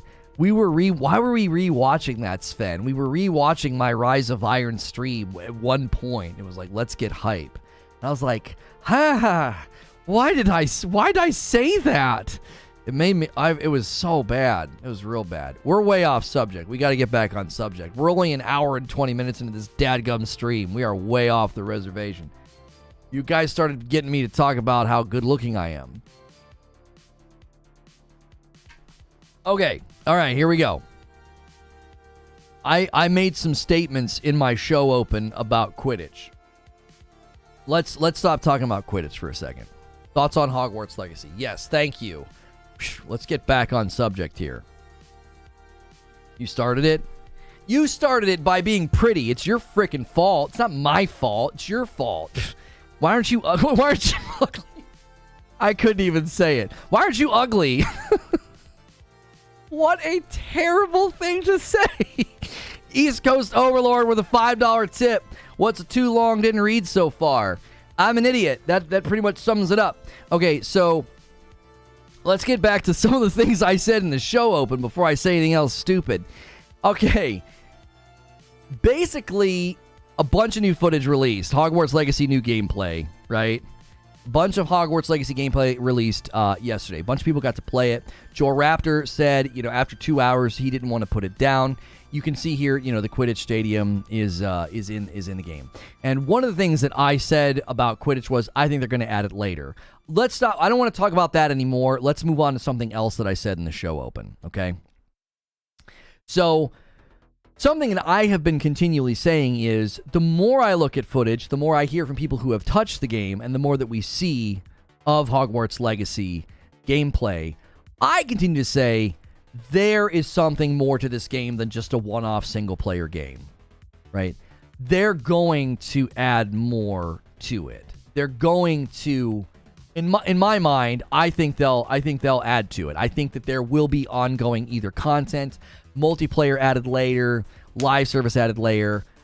I want to know what you guys think about that. Do you think that that's a good way to approach it? Build a very big, huge, awesome, like, imagine if they would have done that with Skyrim, because that's kind of what this game makes me think of, and that doesn't make sense. Only qualify it. The reason I think that is because something I remember experiencing in Skyrim was like, oh my gosh, this is so awesome. There's so many things to do. There's so many places to go. There's so many experiences to have. There's so many different builds to try. There's so many different allegiances to try. You know, you got 4 houses in this game, multiple playthroughs, lengthy game, right? 35 hours just for the campaign, 70 hours for a completionist run. That, to me, just reminds me of a game that, like, imagine if they would have done that. They came behind Skyrim and, like, added multiplayer and, like, added, you know, co-op and added the ability to go and do more things. I think we would have all been elated. Would anybody have been angry about that? Like, seriously, like, travel back in time mentally and imagine being upset about that. I can't believe they're adding multiplayer and co-op and more stuff to Skyrim. Like, nobody would have said that. You would have been extremely excited. And I think the modding community in Skyrim proves me right. This is an argument I'm literally making up on the fly. I didn't consider this until just now, but I think the modding community in Skyrim proves me right here. They added multiplayer, they added co-op, they added all these things to increase that game's longevity and the ability to keep playing it. So I think they're going to do this with Hogwarts. It's perfect for it. You built the entire school. Like, I don't even think we can go into every single place in the school, right? I mean, there's got to be places we can't go. There has to be. You can't go into the Chamber of Secrets. That was revealed recently. There was an interview about that. Like, you can go down to, I think, like, its location, but you can't go into the Chamber of Secrets. So there's plenty of things they could do to keep the game going long term. They've added Azkaban. Oh, right, yeah. I think they showed that in one of the trailers, didn't they? Skyrim is a zombie at this point. Sure. Dead Space reviews coming up any second now. Oh, really? Ooh. Very curious what people think about that game. Very curious where it lands. Very curious. Am I going to be, am I going to be proven right or proven wrong or somewhere in the middle? Embargo's 11 a.m. Eastern. Okay, everybody buckle up. Lono's chat has already taken Apologies potion and he didn't notice. I don't know what that is. Thank you so much for a $4 tip. Or what? Well, that was supposed to be a 5 conversion, whatever. Thank you for the $5 tip, the 5 spot. Mohammed says they should do single-player DLCs, or if they want money, remake the Harry Potter games in the engine, sell $40 per game as DLC. I don't know. I'm digging the glasses. Thank you. These are the Horizon frames from Gamer Advantage. Look at how light they are. Look at this. You want to see something crazy? Look at that. Like, just the lightest. Like, they're so light, I have to adjust them sometimes so that they sit straight on my face for the camera. But other than that, they are incredible. So make sure and use my code LONO, L-O-N-O. Use code LONO at gameradvantage.com if you ever buy glasses from there. Blue light blocking glasses help with eye strain if you're looking at screens all day. I've got screens, I've got lights, I've got LEDs behind me. They are super, super helpful, and I really, really like these frames. I've gotten a lot of compliments from these frames. My wife really likes them. On my face, not she doesn't just like the glasses. Confirm you've seen the Harry Potter movies? I have Talika, yes. Extra stretchy for large head. Chat strikes back. Why does Hogwarts need de nouveau, though? I mean, De Novo, as I understand it, is something that matters for like 3 weeks. The Redfall Bite Back Edition includes 2 future heroes. That's new information. They didn't even say anything about that yesterday, Hilly. Why would they keep that under their hat? That's bizarre. Imagine if you could bully the other kids. Well, they did talk about in some of the information whether or not you could, you know, just unlimited dark arts or whatever, right? You can use the dark arts and people will react to you differently. We've seen enough of the Quidditch field. Let me skip past this. 93 Metascore for the Dead Space remake. Insane. Yeah, I'm going to wait for user reviews. I want to see user reviews on Steam. I want to see user reviews on Metacritic. I don't think that game's likely to get review bombed, so I'm very curious what the users think. Very, very curious. I don't see a $70 next-gen remake. I don't. I see clunky animations. I see low-res textures. I don't know. I think fandom is going to override thinking for some of those reviews. I'm not being dismissive, but I saw so many problems in the gameplay up to now. You have a bunch of people saying they're going to pirate the game, promoting piracy. Of course, they're going to have De Novo. Yeah, that's what I'm saying. Like, yeah, people that are like, don't support the game, don't buy the game. And so, of course. Thank you for the 2 spot, Muhammad. Unsure if there's DLC, though. No season pass then. I am advocating for Hogwarts Legacy DLC or ongoing content of a type. The game just seems way too big. Oops, hang on. What did I do? The game just seems too big to not do it. It just seems too big. It's like, I don't know. The more I look at the school and the more I think at the work that went into the school, you know, it just seems so easy to like add areas, add classes, add characters, add places in the school that you couldn't go to before. Add year 6 because you start as year 5, you know? Oh. Game seems made for a couple of level DLCs. Reviews have dropped and it's looking good. How did Callisto do with I'm curious how it did with the critics. It got a 70. So Callisto did not do well with the critics on PS5. 68 and 70. Okay. So it's scoring better with the actual official reviews. It is. Sorry to hijack the Hogwarts stuff. No, you're good. If you guys are just tuning in, we're having a little bit of a spike in viewership. Sometimes that happens when YouTube's acting funky and people have to refresh. But if you just wandered in here brand new, we have been looking at a lot of the new Hogwarts Legacy gameplay that released, breaking it down, discussing it, talking about it. I am talking about Hogwarts Legacy DLC. I think there will be some. I think Hogwarts Legacy Quidditch will get added at some point in the future. So I just saw ACG post absolute buy from him for the Dead Space remake. I'm gonna play it tomorrow, and I genuinely wonder if nostalgia is playing a role here, because I did not play the first one. You know, I didn't play the first one, and unless they made significant changes, I thought it looked great when you compared it to the original. But when you compare it to other $70 next-gen only games right now, I was like, it doesn't look that good. Lono, what's your favorite type of game? First person, third person, action, adventure, RPG, Souls? Favorite type of game? My favorite type of game would be third person, action, adventure, melee-based combat, especially with a really good parry system. So, that's very specific. If you really want to zoom out, I would say third-person action adventure. Some of my favorite games, some of my favorite games of all time, would be Hellblade, followed by Ghost of Tsushima, Sekiro, Returnal.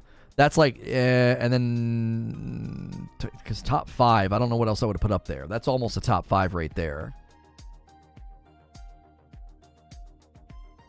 Quake. I mean, I would include Quake 3 and Quake 3 Rocket Arena and say that like that really shaped me as a gamer. Yo, my man Alex jumping back in with a VIP membership. Thank you so much. Let's go to the scene for just a second. We've had 31 new members today. 31 new members today. I've already gifted my 5. If this hits 50, I'll do it again. We've had no coffee orders for the day, so make sure and get your coffee orders in. Black Flag, Breath of the Wild, no. I prefer third-person action adventure playing as a cool hobbit in a leather jacket. No real reason, just dig them. You are so good at that, guys. So mean, but very funny. For sure there will be Hogwarts Legacy DLC, says Chapter 8. New quests, new areas, new spells, and potions. If they do Quidditch, it needs to be its own game. I could see a Hogwarts Legacy Quidditch being a complete side game like they did with Ghost of Tsushima Legends. I'm the same, says, and now your mama knows. My favorite game of all time is Prototype. Best game I played, Last of Us 1. Last of Us Part 1 was very, very influential on me. I borrowed my brother's PlayStation to play it. It was very influential on me. So I loved it. I really, really did. Hey, our Hogwarts short did very, very good today. Wow. Awesome. This it has 3 comments, but I'm not seeing them. I need Wizard's Chess in a DLC. I can see them adding Quidditch side game to Legacy. I just think it won't be detailed enough to make people who want it happy. I mean, yeah, I definitely think that's always a challenge. That's always a challenge. Like, when you try to do something like that, you end up with people that are like, this isn't nearly as good as I thought it was going to be. Right? You're always going to have those people that were like, I really, really wanted this to be better, or, you know, I really expected it to be more detailed or more challenging or have more dynamics to it. Like, I do think that is a challenge. It certainly is. Thank you guys so much for 400 likes over here on YouTube. We're almost to 500. Get us to 500. We're almost there already. Only 40 more. Thank you guys for 12,000 likes over on the Tickety Talk. Let's do it. I'm smashing likes till I bleed. Thank you so much, Goddess. I appreciate that. Drunken Ajax changed his avatar to me and Goddess Omega. Did you guys intentionally do that as a joke? Are you guys doing that as a joke? Did I not catch that? He will eventually. Oh, I didn't notice it until just now. It just now changed all your avatars. It was slow on my end. It just flashed and did it. It must have been like a server caching issue.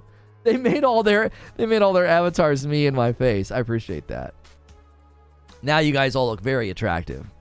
This game's looking so good. So many games this month, so little money, says Hex. If they add Quidditch, they would need to enhance the flying controls. They don't look responsive or quick enough for a sports game. I will actually agree. I will 100% agree with that. I will readily agree with that. Yes. Yep. Yeah. That is that is 100% something I agree with this. That's 100% something I agree with. Yeah. It looks pretty stiff. It would be tough. You're going to have to give people quick turns and speed and stuff that we're just not seeing right now in the... we're just not seeing that. My favorite band? Man, that's always a tough one. I typically say the Foo Fighters or August Burns Red. It's tough. It's tough to pick one. I typically say the Foo Fighters.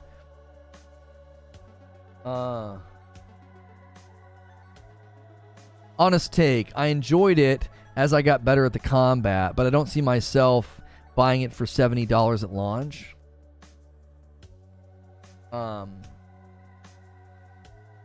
Wait. What game are you talking about, Weez? Surprised Dead Space Metacritic score is 90? Yeah, listen, I'll be the first to admit it. I'll play it tomorrow. And I will be the first person to admit if I was wrong. It'll make a great video. Me being like, I was wrong, you know? If I was, I again think that we're dealing with a little bit of nostalgia, but we'll see. If they make actually entering the Quidditch arena for a match activity and make it instance, they could create separate flight controls or design specifically for the activity, so not all is lost. My hype for Hogwarts went up when I realized the spell combat is fully physics-based. Let's get some different footage up here from Jor.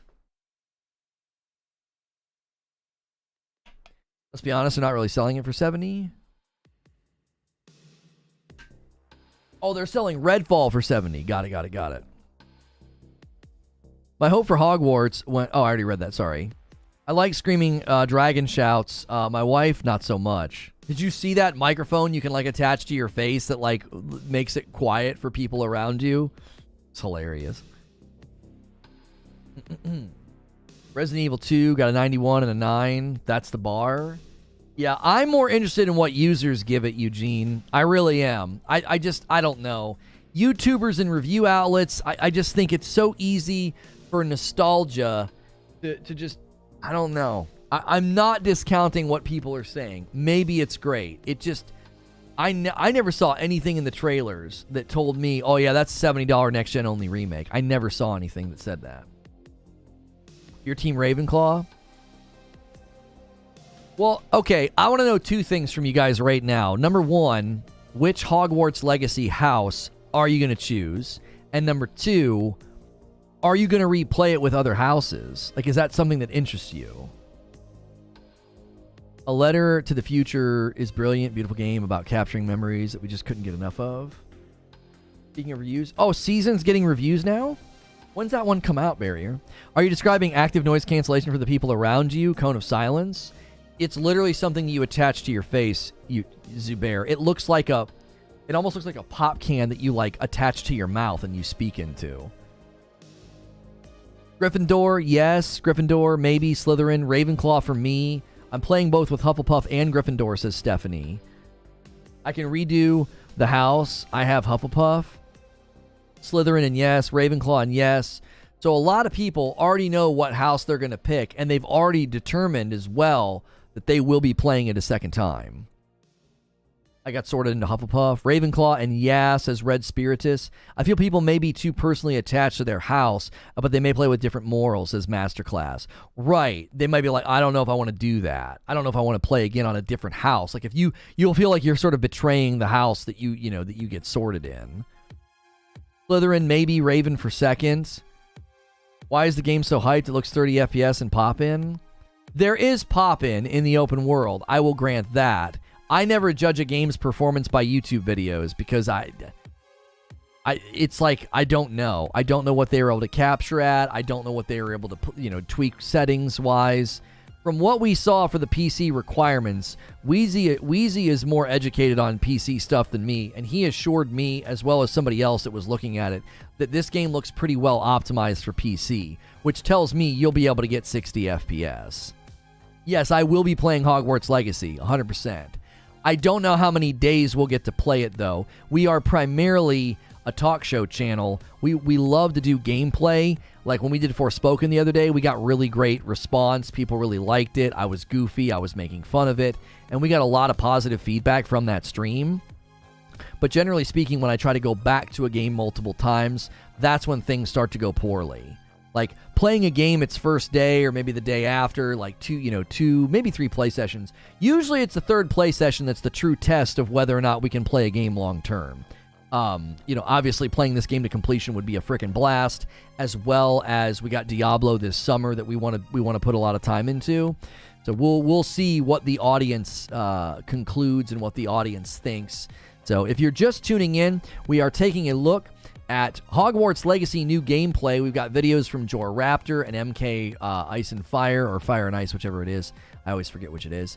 We need 17 more likes for 500 likes. Thanks so much for being here. If there was a blip or something that made you refresh, I am sorry about that. Sometimes when the viewership spikes, that's why. Or maybe a bunch of you just suddenly poured in the video. Thank you for doing that if you just got here. Muhammad with a 10 spot. People might be salty if they had paid DLC with just Quidditch. Maybe sizable DLC plus Quidditch would be received better. I think it's not an essential feature, but Harry Potter fans, a lot of people want it. I agree. I don't know what do you guys think of what Muhammad is saying here? Do you think what he's saying is true? That like, hey, if they do Quidditch and it's the only thing they do, people will probably be pretty irritated about that, right? Jor Raptor. Or do you think that it should be tacked on to something? Is Diablo 4 coming to PC first, then consoles? No, it's coming to all platforms same day. You think they should do Quidditch for free, says Completely Transparent.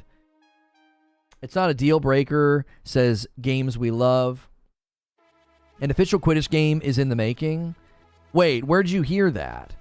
All by itself or as a part of this, like a side game or something? It's better in isolation, says Zubair, if priced correctly, in case people like me don't care for it, but want more story. I mean, I could see that being a dividing line. People being like, I just wanted more story. I don't care about Quidditch, right? You're joking? I don't know. Why would you joke like that? That doesn't seem like a joke. You just typed it like it was true. You know what I mean? You just typed it like it was true. Here's some combat from MK Ice and Fire. Are you guys going to be good or evil? I'm going to go Slytherin, and I think I'm going to go straight up evil. Yeah. I'm going to go straight up evil. He did finally notice us. Yes, I finally noticed your guys' avatars. Sorry, I really, really want to get a stream key for over there so I could stream in 2 places and you guys get the full picture, and then it'd be easier for me to see the chat, and I could even use a service to combine my chats. The TikTok is having some issues with live streams. There's a lot of bots out there, so they make it hard. We've had a great experience with it.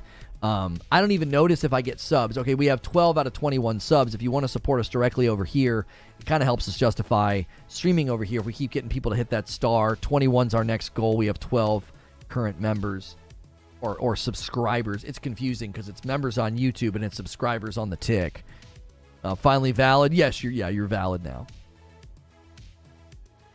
I watched Jor. He has a theory about future content. What's his theory about future content? Did he put that in a separate video? I listened to his one video about how he played for 2 hours and he couldn't put it down. So I'll go evil first playthrough and then good on the second one. I always play through the first time as a Paragon, try to live that superhero fantasy. Then if I play again, I'll go full Sith. You're going to be anti-hero, says Bulls for Life. Do the website sorting. I did the website sorting. You can go to the Wizarding World website and you can get sorted. You can even sync it with your WB account, so that way it has everything already synced up for you whenever you jump into the game day one. What does it take to get a stream key?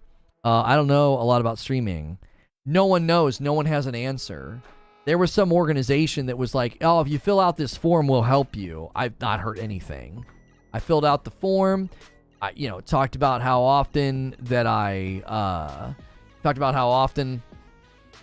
stream, and never heard anything back from him. So I have no idea what's going on. So I don't know.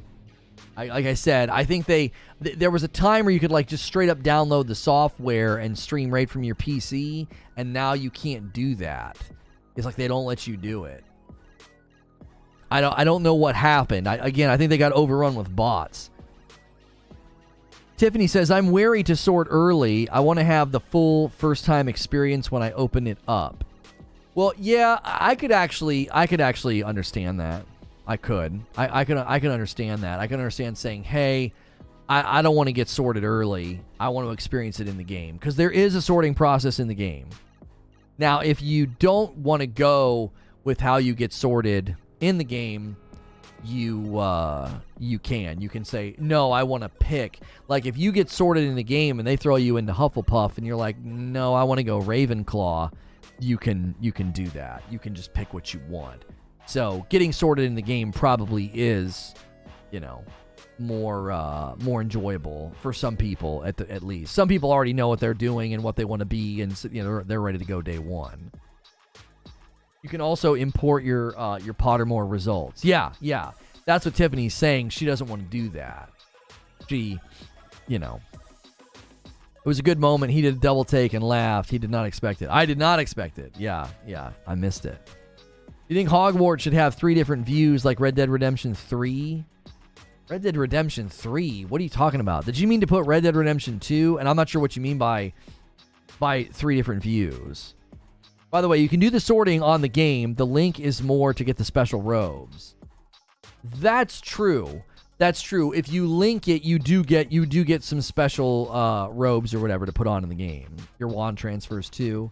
Yeah, I don't think your Patronus does. I don't think your Patronus matters in this game. I don't think it comes into the game at all. That, again, could be DLC. Like, if they have Hogwarts Legacy DLC plans, that's another thing they could do. They could have a Patronus that you get later, a mission to get it, to find it, whatever. Harry Potter nerds would have to educate me. You don't know what yours is right away, do you? Isn't that something that happens at a certain point or something? Can you pick when you do it in the game, or does it do it for me? And even by Puff Manor? Gear, DLC, story length, and way more. Oh, he has a whole video on it. Well, I don't want to watch and listen to it, Smashville. Yeah, that's Jor Raptor, yes. I don't want to watch and listen to his video. I mean, he's taking advantage of the fact that he got early access. So we've been watching his gameplay video, but it's inside of a really long stream. That's not really undercutting his video. But I don't want to like watch it and listen to it. Can you give me a too long didn't read? Like, what's he saying? What's his theory? He means camera viewpoint. Oh, you only know after you master your spell, says Bellex. Okay. Is a Patronus always an animal? Could it be, say, a cookie? No, Zubair. It couldn't be a cookie or a donut or a taco. No. Or a slice of pizza. It's an animal of sorts. Summoning a Patronus is really hard, and it depends on your personality and life. If something significant happens to you that changes you, your Patronus will also change. So there's hope for me to not always have a swan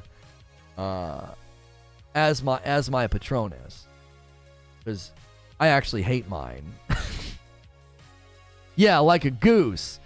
DLC could be against the Dementors, so a Patronus needed, and Obliviate wouldn't work. A 5-spot from Muhammad. Curious how Hogwarts Legacy escaped WB's aggressive monetization and not baked in like Shadow of War, considering how immense the IP is. Lucked out. Well, here's what I'll say, right? Here's what I'll say. They probably knew that the commercial success of this game was going to be so massive that they could go with more traditional monetization practices. Rather than micros, they'll sell the game, they'll sell DLC. Do you see what I'm saying? I see where you're coming from, but I also think they probably thought, I mean, we don't need to do that. You know? That it was probably a tough sell, because they're like, look, it's Harry Potter. You could sell every robe, every wand, every hat, every pair of glasses, and people would do it. Summon your Patronus. Honk. Yeah. It's not even a good animal. I was saying he has theories, like there will be a Quidditch DLC. The Jor Raptor is theorizing the same thing I'm theorizing. I don't know how you couldn't theorize that a Hogwarts Legacy Quidditch will get added. I you know what I mean? I don't know how that doesn't happen. You know?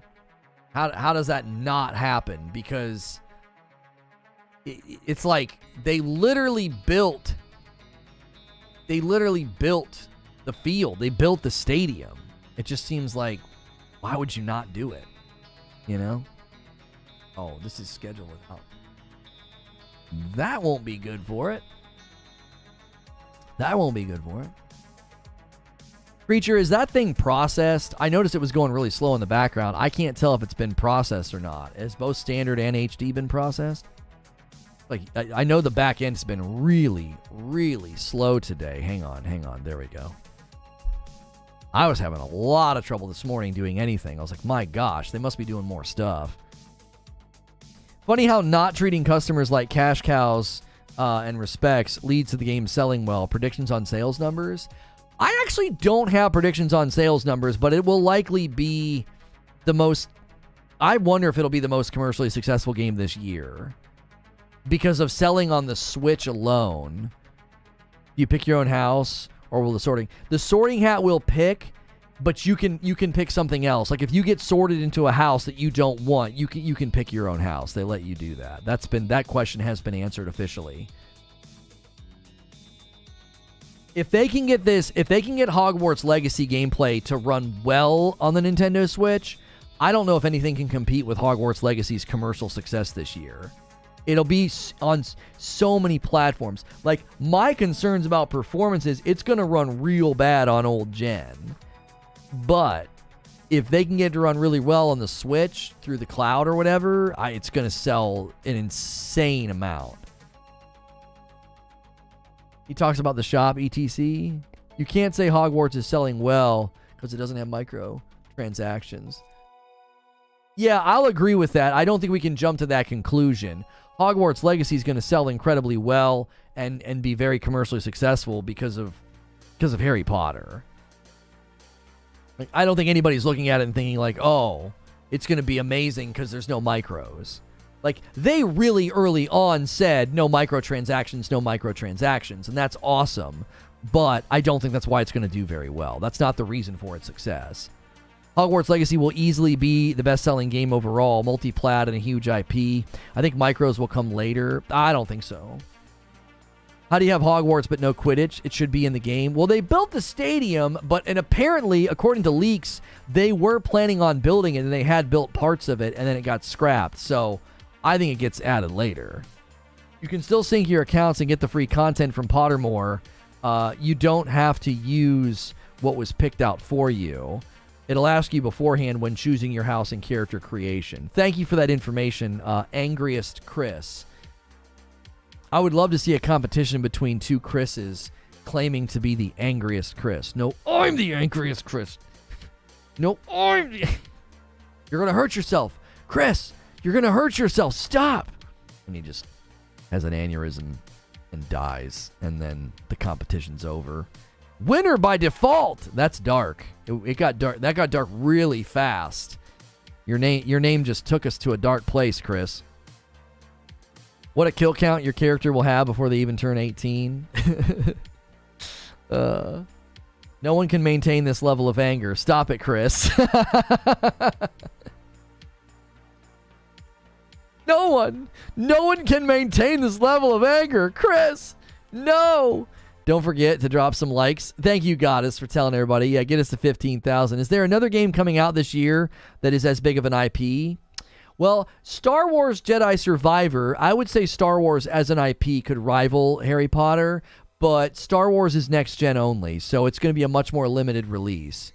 It won't be releasing on PlayStation 4, Xbox One, or the Switch. So that'll really hurt and limit the reach of Star Wars Jedi Survivor. And then you have The Legend of Zelda Tears of the Kingdom, but again, that's only on the Switch. Now, the Nintendo Switch has such insane market saturation.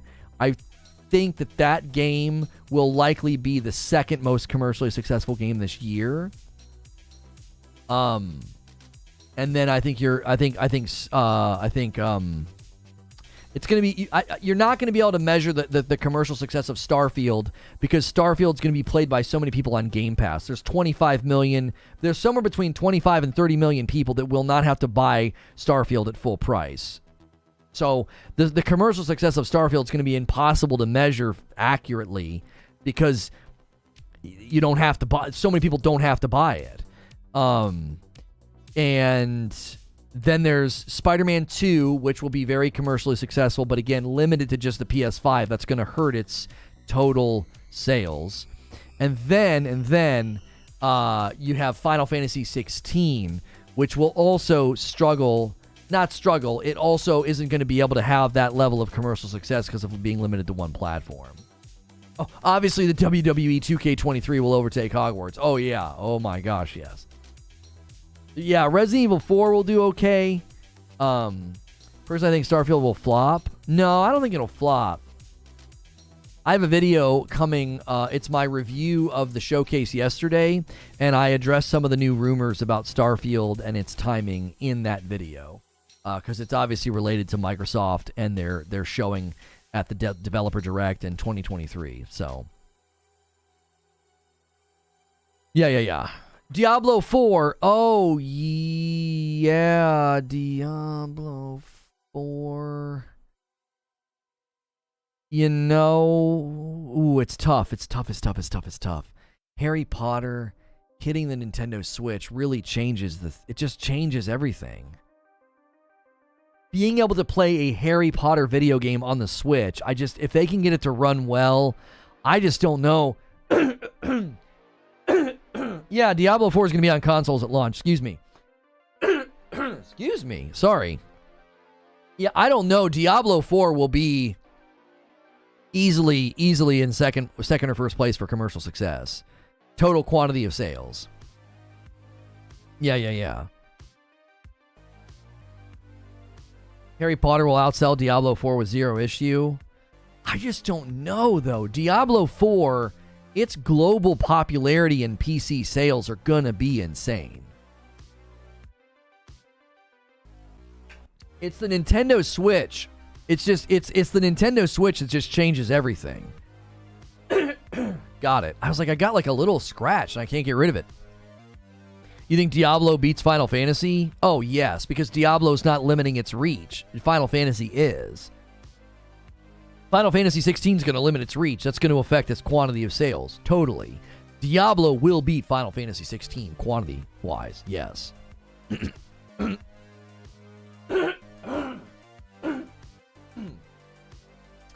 I just can't sometimes clear my throat without almost like instantly having a hiccup. It's so weird. Like, it's a weird quirk that I have. How popular is Harry Potter in Asia? I don't know. Because that will be a factor, because so much of the Nintendo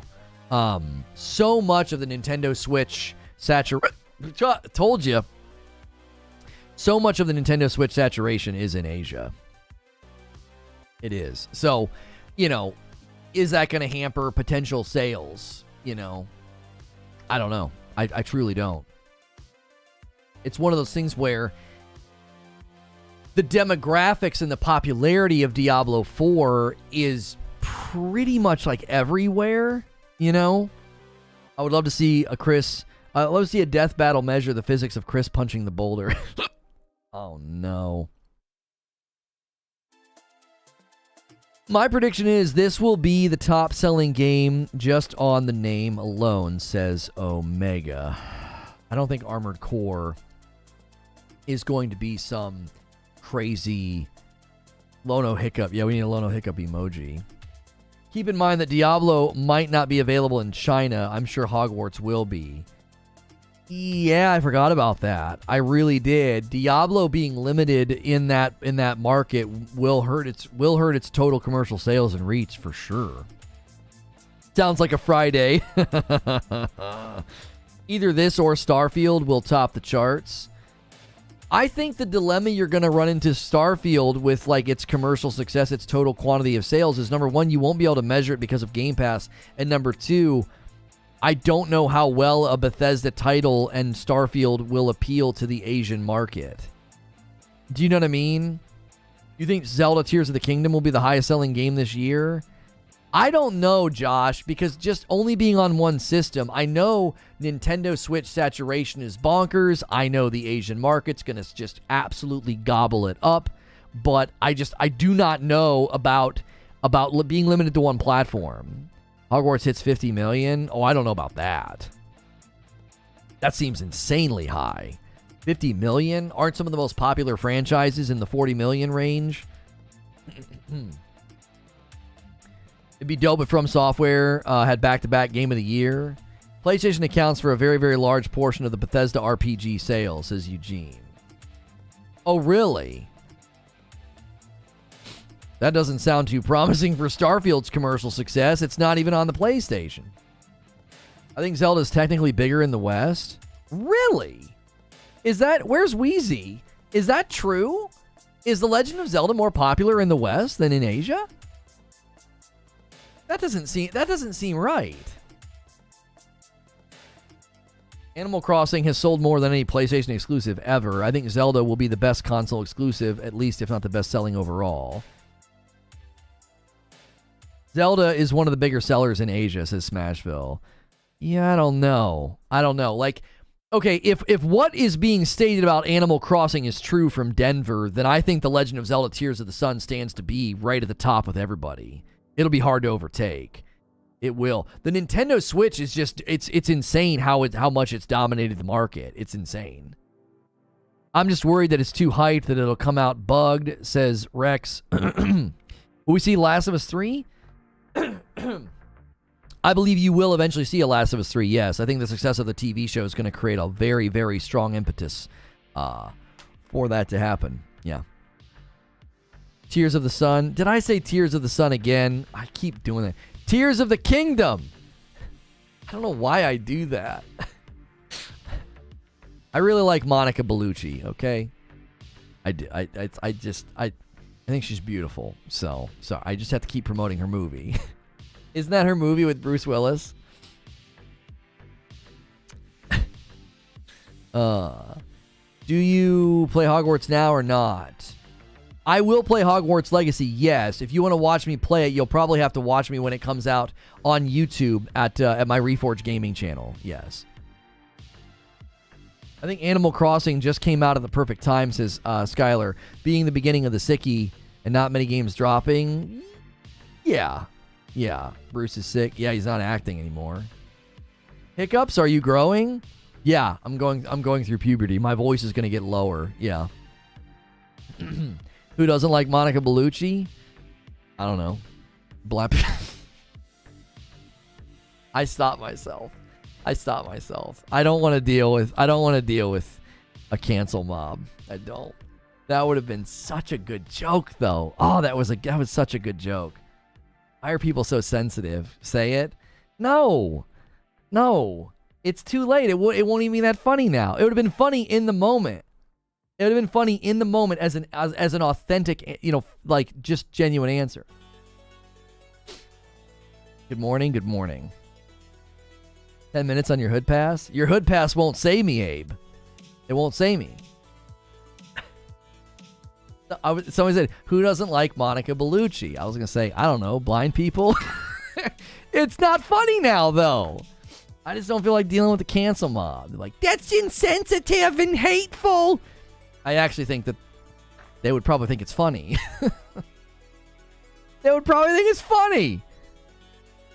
It's both making light of the fact that she's very good looking, and it's not worth it. It's not worth trying to defend the joke. It isn't. I'm telling Twitter. Did you ever watch Brotherhood of the Wolf? No, Oh, I didn't know that's where the joke was going. Canceled. I'm actually confident blind people like her, though. She does have a phenomenal voice, so, that's probably in her corner, yeah. You don't have to see how pretty she is with her face. You can hear it in her voice. You know what I mean? If a blind person touches her, they will see the light. Literally. They'd be like, oh my gosh. If you have to explain it, it's not good. No, the joke was good. I was trying to explain why it's okay to make the joke. I don't think the joke needs to be explained, right? I wasn't saying that the joke needs to be explained. I was saying in this day and age, I feel like you have to defend the joke. You're like, it's okay. This is why you can tell the joke. Look, it's not punching down or whatever the frick. That's all I was saying. I've got to go have a good one. All right, see you later. Hey, you got me to almost... Oh, you got me to 15,000 likes. Yeah. Next up, 20,000. That's right. It was a good joke. Just Lono got scared. In this day and age, you just don't know. You're like, a harmless joke like that could actually lead to... And this is where it gets really interesting. It could actually lead to a viral moment. And a ton of people are like, I actually think it's funny. And they come and sub. And they come and watch my videos, right?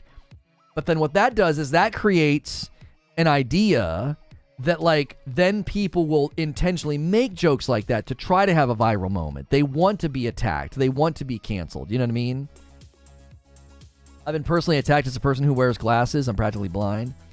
Got a tiptoe. Yeah, we had a friend in college who was legally blind. And he made jokes all the time, and people teased him. He thought it was great. He thought it was hilarious. That was one of his favorite things. He loved it when people had really creative jokes about him not being able to see. Watch you talk live and YouTube live. This is crazy. What's good? Thanks for watching in both places. What are they going to do? Cancel you twice? Can't cancel the uncancelable. That's right. You can't really cancel somebody twice because, double jeopardy and all that. COD releases this year and FIFA rebrand. I reckon Hogwarts will be number 1. Oh, you're saying no COD release. That is true. As far as commercial success goes, you don't have... Well, there'll be something from COD this year, but I don't think it's going to be like a traditional full title release with... I think they're going to probably just do something... They'll probably just be story DLC in Modern Warfare 2. I don't know. One of my wife's friends from college is blind. She tells the worst blind jokes you'll ever hear. Oh, I'm sure. Double canceled, the ultimate death. That's right.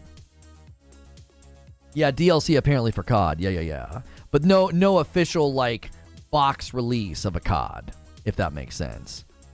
There's a blind British comedian who makes some good jokes about himself. Yeah, there was a guy on AGT, America's Got Talent. My wife and I used to watch that show. He was a stand-up comedian who had, I forget what he had. He had the... It's the thing where, like, he lacks... It's something with his muscles and he moves. It's not, I can't think of it. He was extremely funny. He was fantastic. I can't remember the condition that he had, though.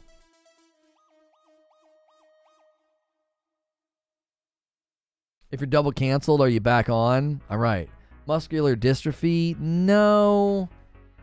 That's just like a deterioration of your muscles, isn't it? Cerebral palsy? Oh, I think it might have been cerebral palsy. I think that's what it was. Yeah. He was hilarious. He was fantastic.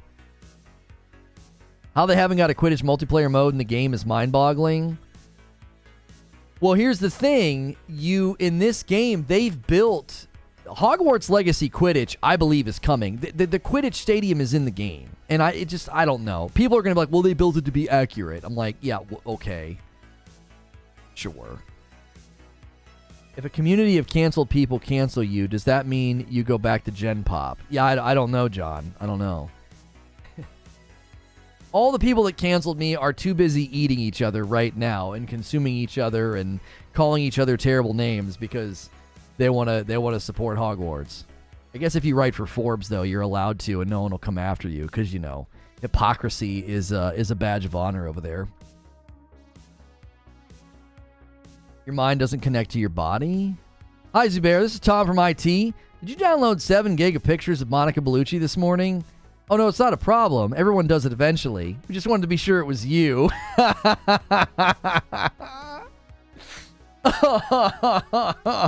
That's good. That's good, Zubair. That's good. The issue with added Quidditch in a story-driven RPG is it'd be half-baked. They would need to build it as a sports game. Yeah, Phantom, you've been driving that point home, I think, very well today, that it would need to be really good, or it would be like, why'd you guys bother? Like, do it as a separate thing with far better flying controls and make it feel like an actual event or sporting game. Do it as a side game like they did with Ghost of Tsushima Legends. Now, Ghost of Tsushima Legends, you still could go to the guy in the game and boot up Legends. So you could go over to the Quidditch, stadium and boot up Quidditch from there. I watched a show with Vanessa over the weekend. I loved it. Oh, thank you. Thank you. Yes, that was the guy, Murph Dog. I loved him. I absolutely loved him. He was so charming. I've seen Josh Blue, Fuzzy. I've seen Josh Blue. He's got cerebral palsy. The guy that Murph Dog put, did he have cerebral palsy or something else? I thought those two guys have two different things, don't they? I can't remember. Playing Trials this weekend. So let me guess. Triggered that I'm still around, right? And that's your best effort. That's your best effort. That's the best you've got. You're pathetic. You are pathetic. I mean, like, the mind is not on track with the mind. Oh. Like, the mind isn't on track with the body. Right. PlayStation Edge controller was just delivered to my house. Yeah, mine is saying that it's coming today. Trials? Yeah. There's a couple of people that have shown up in my comments, and they intentionally are, like, asking me what look like innocent questions about Destiny, and they keep doing it. I'm like... I wonder what they expect to happen, and I'm like, I can't believe it. You throw your hands in the air. I don't cover that game anymore. Like, do they honestly think, you know what I'm saying? Do they honestly think? They're like, well, this guy walked through hell. has completely put his life back together and is cut out of stone from another planet. I bet you I can trigger him by asking him about Destiny. Do you know what I'm saying? It's just, I don't know. I find it amusing. I kind of actually look forward to the comments. I do. It gives me something to chuckle at. When the new PS controller gets there, are you going to show it to us? No, I'm going to hide it. I was planning on burying it in my backyard. Yes, I'm going to show it to you. I like bring it in the room and like keep it under my jacket. I'm like, you guys can't see it. And I always keep it out of the camera frame when I play with it.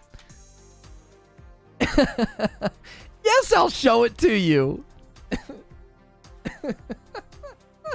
Burial stream pog. Yeah.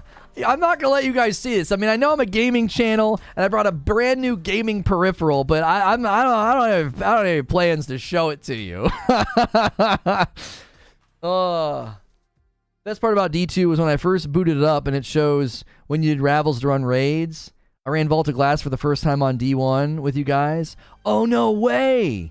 Yeah, I would do that, but you know, I would do that, but you know. When you get banned for no reason, what are you supposed to do? You want to see? Go buy one. Yeah. I like tuck the box under my jacket. I'm like opening it in secret, like looking at the camera, like real suspicious, like looking up and down, like. Not gonna let you guys see it. Excuse me. If you guys are just tuning in, we've been checking out all the new Hogwarts Legacy gameplay. This is MK Ice and Fire. Thank you for over 500 likes on YouTube. Thank you for all of the subs today as well. New subscribers. Did we hit a new milestone? We did. 24,415. G-Money Christmas. 25,000 subs. Here we come. We set our sights on it, and it is within our grasp. It's coming, baby. It's coming. Hard work pays off. Hard work pays off. I wouldn't say it was for no reason. You messed up by being more successful than jealous people. It really was your own fault. X says, amen. Amen. Really, we should talk about this, Lono. Like, can you just not be better than other people? Like, come on. You should have known better than to be more successful and to get good viewership, you know? You want the old uniforms back. That's right. Just stop being successful, forehead. Lono's going to boot up one day and find he's been reinstated, and y'all going to eat those words? No. No way. No. Every once in a while I go to Bungie.net and check. It's like hundreds of thousands of days or something. It's the most illegitimate thing I've ever seen. Bellic started it.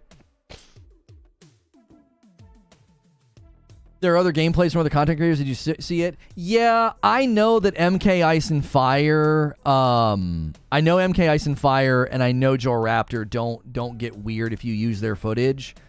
I don't necessarily want to pull up other footage. I just don't know. People are giving Dead Space a pass on price, but not The Last of Us Part 1. Says a lot. Oh, yes. Yeah. Bellic started it. What did I start? No. You can't blame Bellic for this. You can't. Way to go, Bellic. I mean, we laugh, but that's what it boiled down to, says Von Raz. I remember when you were on Purple, you'd always have those feelings that you want that they want to put you down because you were more successful. Well, yeah, and being out from being beyond the reach of being like a punching bag and being messed with and manipulated just feels fantastic. I had a guy text me. Well, not a guy. My pastor texted me. He saw something in the news. Some girl was like let go from her job because she said she was like looking forward to Hogwarts or whatever. And I told him, I was like, man, I've never been happier to not be beholden to any of those folks. You know what I'm saying? Like, just to be outside of that is fabulous. Would you crap yourself if someone dropped $1,000 in your chat? I sure hope not. That would be terrible. Like, can you imagine Mr. Beast showing up, dropping a bunch of money on me, and I crap myself? That would be the worst way to go viral. You know what I mean? Can you imagine? $1,000? Oh, guys, I gotta leave. I'd end up on live streamer fails for all the wrong reasons. Why? What's wrong with being excited for the game? Oh, Zubair, use your imagination. Like, they let her go. They literally let her go. They let, like, it was like an innocuous tweet, like, who's looking forward to the game, and she indicated that she was looking forward to the game, and they came for her. They went for you know, whoever was employing her, and they're like, you're employing somebody like this? You're employing somebody? Are you kidding me? And they bent to the mob. Where'd she work? Oh, I don't have my phone. My phone's being used for the tickety talk. I can't tell you. I'm not sure what the. They just had her on a podcast recently about it, and she's being very gracious about it. She's being very cool. You can tell, like, she's a nice person. That's what it was. Limited. Yeah, was it Limited Run Games? Is that who it was? Yeah. Limited Run Games. Yeah, they just started going off on Twitter. They formed a mob, and Limited Run Games folded. I don't know what games they make, but at this point, it's like I don't know if I want to buy them. Like. And that's where it gets stuck, right? It's like, well, now you guys are doing that. Now I don't want to support your games, but now I'm doing the same dadgum thing, right? Like, it just, you feel like you're stuck. Just a guy, your passer, double ban incoming. That's right. Blows my mind. Yeah, man. It drove me. It's I don't know. We don't get into that here. Like, I don't make my content about it. I don't, right? I don't like getting into that. But when I saw that, it's touching the gaming world. A gaming company let somebody go over that, right? I don't know. Limited Run is fan-made collector's editions.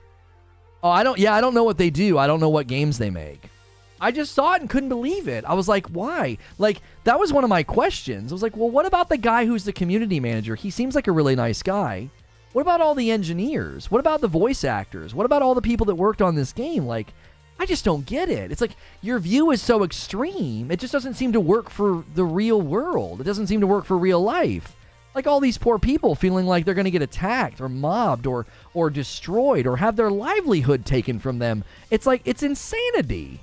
It is. It's insanity. It's cultural insanity, bro. Have your convictions, have your beliefs, but when you weaponize them like that, it's like, that's evil. I don't care. That's evil.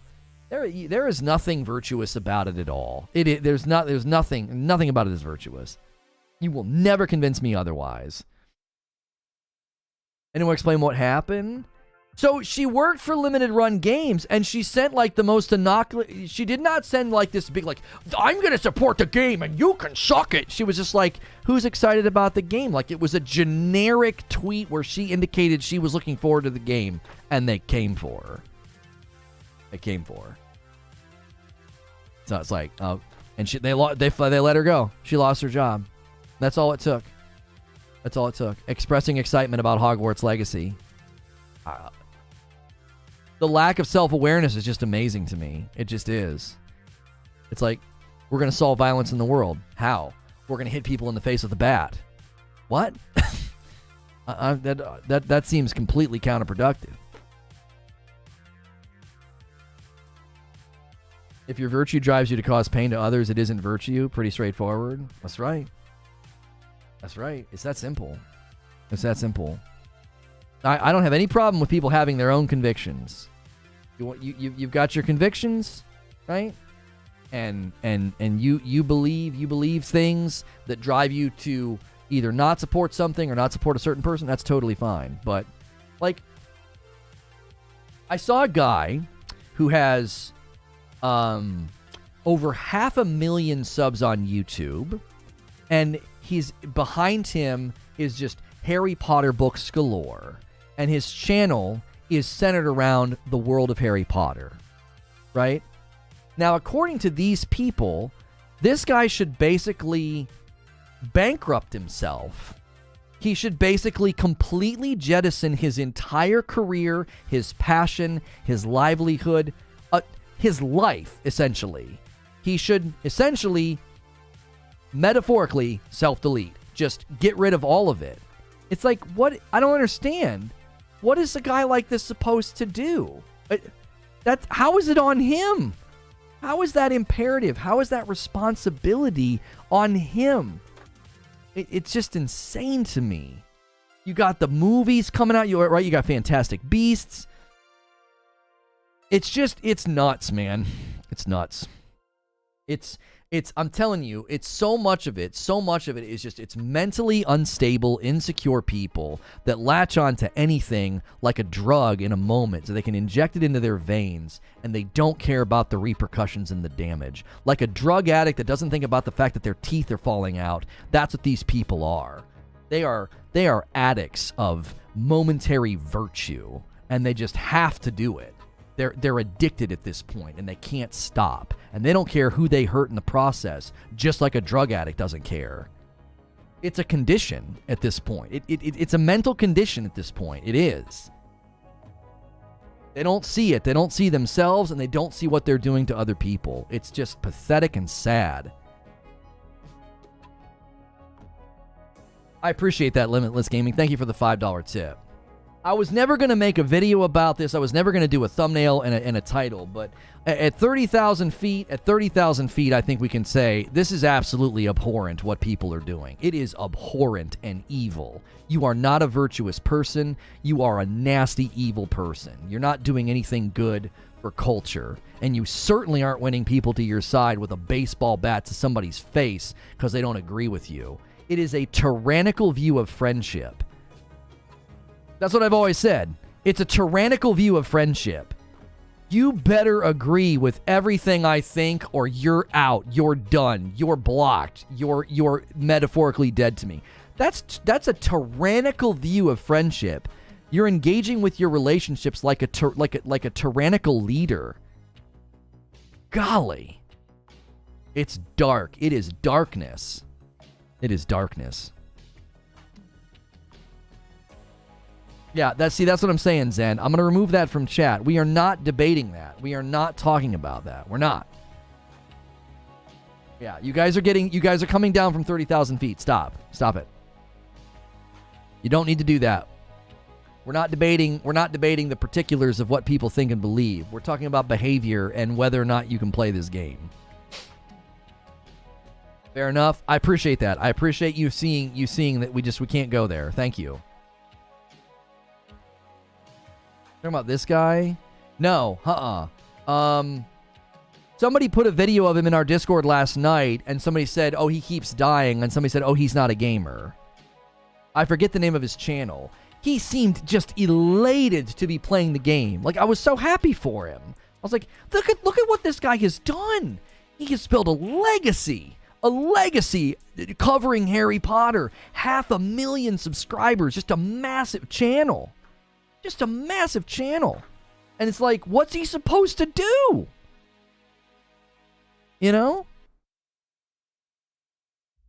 Thoughts on Dead Space Remake getting better review scores than the original, which is great to see, but TLU Remake couldn't beat its own score, so Dead Space must be really good. Price is okay. That guy, what's his channel name, Barrier? He seemed so nice. He seemed just like such a nice guy.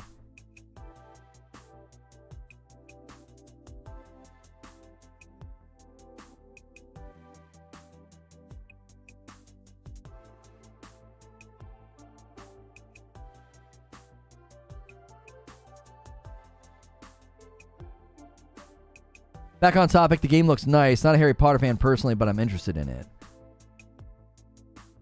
The Potter Collector, that's the name of his channel, or Potter Collective.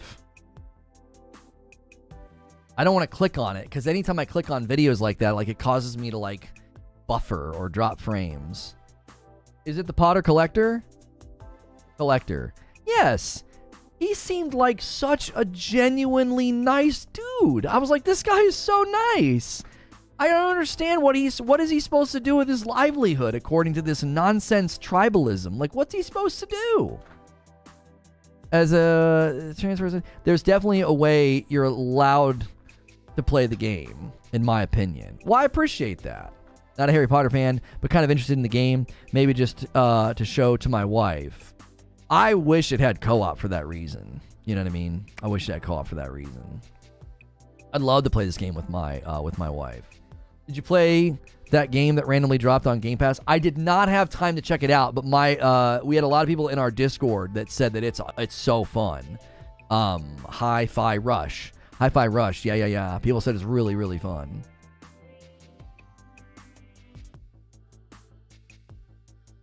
If people say the game is good, I'll probably just skip it. Who has the time? But if people say it's great, I'll find time, says Zubair. Naughty Dog Co-President Neil Druckmann says the studio's moved on from Uncharted, but could do the same with The Last of Us, should it decide not to proceed with the third mainline series. Yeah, they're probably debating whether or not to do more with The Last of Us after the show, the success of the show. Corey K, we don't get into that, I am, but we don't get into my faith on the show. I have another show where I discuss those things, and that's just not something we do on my gaming content.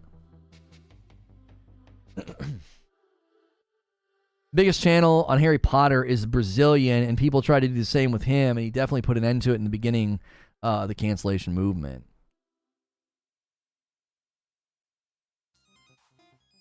What irks me is game journalists, in quotations, talking about anything and specifically about the controversy, but not about the game. Well, I mean, no one's consistent. You know what I'm saying? No one's consistent because, there's literally a guy who writes for Forbes and, is deeply embedded in the Destiny community. No one's giving him crap for covering the game. Nobody. But apparently anybody else who covers it or streams it is a terrible person. It's just they're just hypocrites, man. They're not even consistent. Even their abhorrent, nasty, tribalistic rules that they trot out, they don't even abide by them. That's how you know they're fake and they're phony. They're not real convictions. They're not. They're impression farms. They're relevancy grabs. That it's nothing. There's nothing real to it. It's fake. It's fake. Fakes and phonies, man. Fakes and phonies. What this industry is made up of. Let's do this. Let's do this. Let's put them in those playlists. Let's do this. Let's do this here. Let's do... No, that's not PM. Give me 1 second, chat. Bam. Bam. Save that. Today in 10... Boom.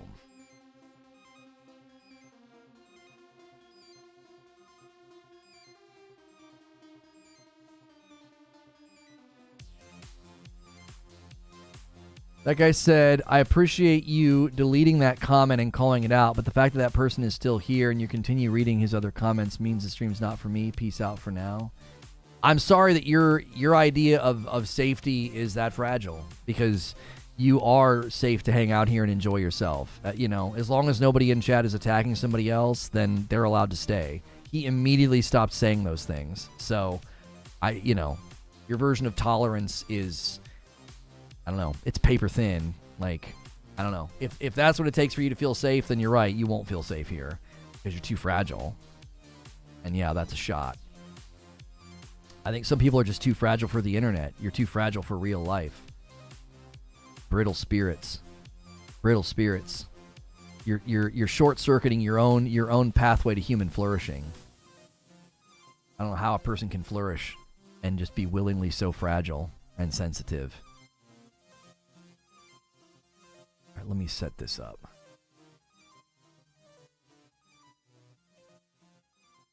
If he would have continued to push it and continued to be nasty, he would have gotten banned. It's that simple. I don't know.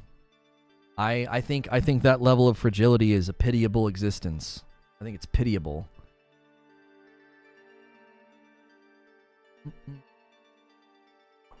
Oh, here we go again. All right, let me set this thing here to do this, do that, save, and then come here. And then do this. Okay. and then that, and then that, and then that.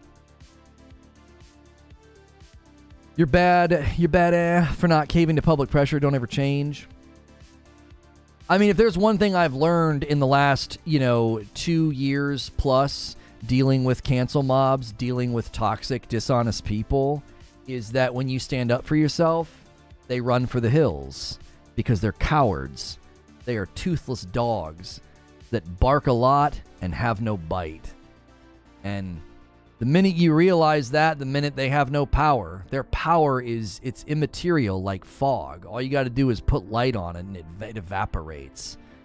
They have no power. They have no power of their own. It's only granted to them through attention or through, acquiescence to their pressure.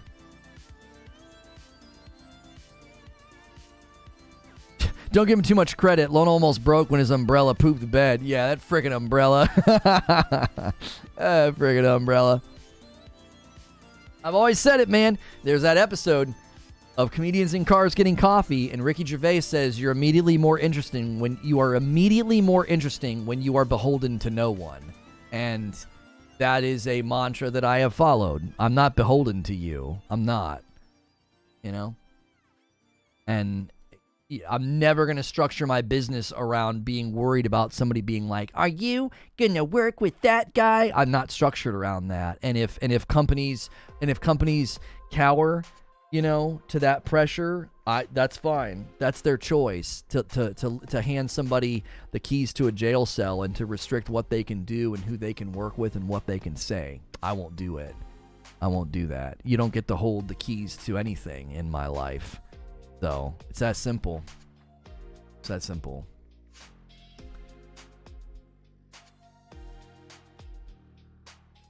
Okay, if you guys saw my video yesterday, we did a bunch of predictions and hopes about the Xbox Showcase, the Xbox Developer Direct, and then we all watched it together, right?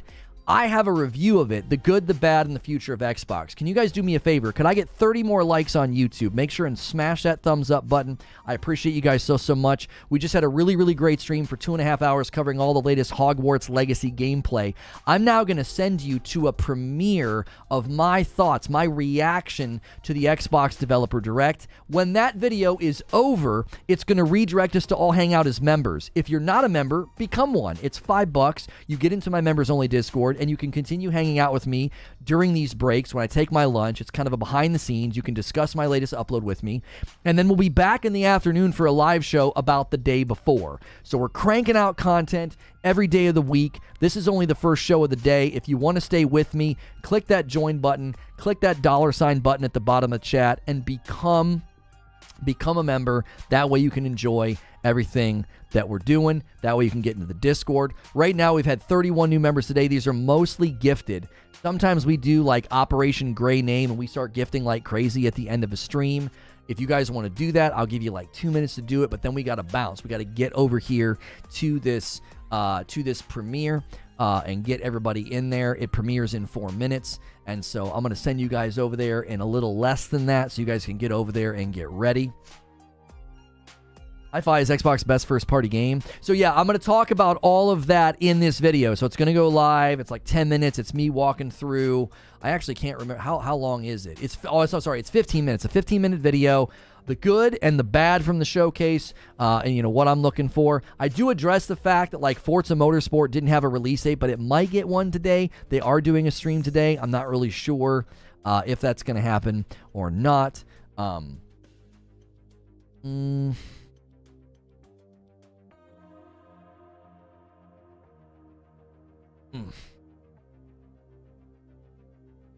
And with regards to the PC versions, be one of the latest. The game looks dope. Pre-ordered. Oh, by the way, those of you that are watching over on the Tickety Talk, you got to come over to YouTube. Go to Reforge Gaming, become a member if you want to join us, or if you want to watch the premiere. If you want to see my thoughts on the Xbox Developer Direct, you're gonna have to come to YouTube to see it. I will be back with a live stream on both platforms when we talk about the day before. Okay. All right. East Coast Overlord with a $5 super chat chip. Banning people for disagreement is weak, childish, and lacks maturity. That's why Lono hasn't banned everyone for speaking the truth about The Last Jedi. Thank you so much for the $5 tip. All right, I'm going to spam a link in chat. If you guys would prefer to click that link instead of writing the redirect, click that link. Please do me a favor. When you go over to this premiere, smack the loving snot out of that like button. Get a ton of likes on the video. And then if you are a member, you can continue hanging out with me during kind of my lunch break. If you're not a member, we'll be back later for our... hang on, Mama. It's going to be... just one second. You be back later for the day before stream, all right? Let me spam the link in chat. All right, there you go. So click that link if you want to watch my video. It's going live in like 60 seconds, like 1 minute. I'm going to end this stream. It will also redirect you. So stick around. I'll be seeing you guys over in the chat for my Xbox Developer Direct review and reaction.